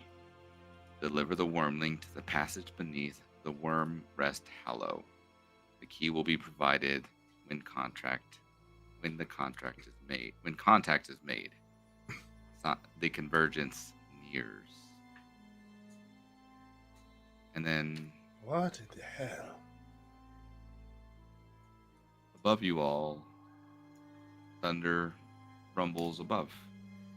The wormling cries out again, a high echoing call that pierces the thinning clouds as you all watch black storm clouds churning over the peak, rolling inward like a living thing. Yellow light arcs around and striking the platform, around the platform, but never upon it. And then, with a roar that splits the air, a massive shape dives from this storm. A long-limbed, sleek, and crackled with golden energy, a storm dragon, fully adult, appears. Its wings shimmering like translucent wasp wings, buzzing and humming like with vibrations. Its barbed piercers flex around its jaw, and segmented stinger coils around its tail. It lands with impossible grace, and its talons scrape against the stone. It runs forward, looking like it's about to attack you all before it stops. And the little storm dragon that you all had with you go up to it, and they will embrace each other. The adult will look to you all with a very angry look on its face, but then it will soften just a bit and give you all a nod before the stinger wraps itself around the little dragon wormling, puts it on its back, before you see it jump into the air and disappear into the clouds. Mother and child vanish into the clouds, and the sky begins to clear again. And that is where we'll end the session. Yeah. Cool. Incredible. Ah, friends, we did it. And we raised $260.69. Nice. Thank you so Nice. much for being here with us this evening as we play the brand new Drakonym game that is on BackerKit right now and raise funds for ACLU. But before we head on out of here, I feel like we need to tell the people who we are and where they can find us. Sphinx, let's start with you. Hi there. My name is Sphinx Akasha. I am the current champion of Bards. I say current because my title is currently under contest, and I'll explain about that in a moment. But you can find me just about everywhere on the internet at Sphinx Akasha, or at the Everbright, or at the Everbright Archive. What is the Everbright Archive, you ask? It is a TTRPG actual play anthology podcast series that I run. That my lovely cast, which includes Madness Diamond, Bardic Sweet Tea, and Briniersa, are all vying for my title of Champion of Bards. We each have up to between 10 and 20 episodes to tell our own stories using a system that is not D&D, Pathfinder, or World of Darkness. And everyone will get to vote on whose story is the best. So check us out. We are found wherever you get your podcasts. We also do an after the podcast show called Tea at the Table, which can be found on YouTube, on our the Everbright Archive YouTube channel. I have been Badru Kamar with my Dragon Lop song, and I love this system. Don't be surprised if you see this on a later cycle of the Everbright Archive. And we'll popcorn it to Alec. Hey everybody. Hi, hello there. My name is Alec. My pronouns are he, him. You can find me all places on the internet at Tales Archived. I played the old crotchety badger man named Dugan and his shard dragon companion Bastion. When I'm not in myriad places on the internet, you can find me over at Tales Archived. I am the lead producer and archivist of Known Realms Telesh, Crit Awards finalist for Best Series. And when I'm not there, you can find me over at Stealthy Elf Productions playing some Pathfinder 2nd Edition. And coming up next week, I will actually be over on Roll D5 for the Sad Month. I will be in a sad superhero one shot with Nate, and that's gonna be a lot of fun. But yeah, that's me. Thank you for having me. This was a lot of fun. And we'll popcorn to Star. I'm Star Shinobi. My pronouns are she, her. You can find me on Instagram and Blue Sky at Star Shinobi. Otherwise, you can check out my husband and I Ko-Fi of the Errant Wilds, where we put up D&D supplements, maps, things of that nature, all for pay what you want, take it for free. We just want to give back to the community what we can. So check us out, and thank you again for inviting me to this. This was the greatest. This was a great TTRPG. I'm so excited to get this one now. All right, Justin. Hey everybody, how's it going? I am GM Justin. You can find me on all my socials at Forever GM Justin. You can also find me over at Roll D5, where we specialize in playing indie TTRPGs. Like I mentioned before, I actually got a new promotion, so I'm now an admin, and I will be doing admin things, and to include making as many Office Space and the Office references as possible. Maybe even Parks and Rec references. I don't know. We'll see. With that being said, I am all over the internet doing a whole bunch of things besides doing stuff over at Roll D5. You'll find me over at Smoking Glue Guns channel, aka Whitney's, doing the Veil of Atheum, as I am playing Redwin, the Elvish gentleman fighter? Question mark. Yeah, going through those shenanigans. I'm also over at Don't Kill My Character, where I'm playing a Toreador in a Camarilla Chronicle. We're having a good time. This week is going to be our Anarchs game, so don't be go check them out as well. And there's a whole slew of other things too. It won't take up too much time. Also, by the way, I'm still tripped out that I got nominated over at the New Jersey Web Fest for best PC at their performance. That's still wild to me. I'm still tripping over that. I'm still gonna let everybody know too. So yeah, then that's pretty much me. Jess, this is over to you. Hell yeah. So again, I just want to thank everyone who donated, who watched, Justin for GMing, to Alec, Sphinx, and Star for playing. This was so much fun. Definitely check out Drakonym on BackerKit. This was such a joy to like get a little sneak preview as the game is starting to come out. Let's see, things that you need to know about. Come back to this channel at 5:30 PT. Same time, same place next Wednesday, August 20th, because we'll be doing another charity stream for ACLU. It's going to be Sagas. For my birthday, we did a Sagas stream, and it was a dimension jumping game. And so every $50, we jumped a new dimension. But every combat round, we jumped a new dimension. It was the most chaotic game.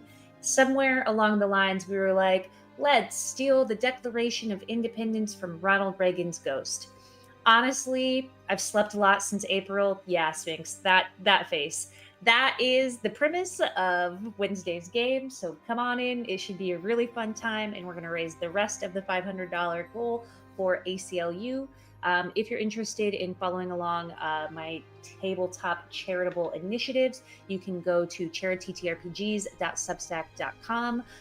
It is a free newsletter where I talk about all of the TTRPG and trading card game charitable efforts that I have coming up for the month. I also do tutorials and little tips and tricks and how-tos on how you can do what I do in the TTRPG space and fundraising. And with that being said, friends, thank you again to Session Zero for donating our giveaway. And thank you so much to Bogus Cheesecake for being our matching gift sponsor. With that being said, we are going to get the heck on out of here. So make sure you wash hands, brush your teeth, make friends, don't eat paste, and we'll see you later. Bye-bye. Bye.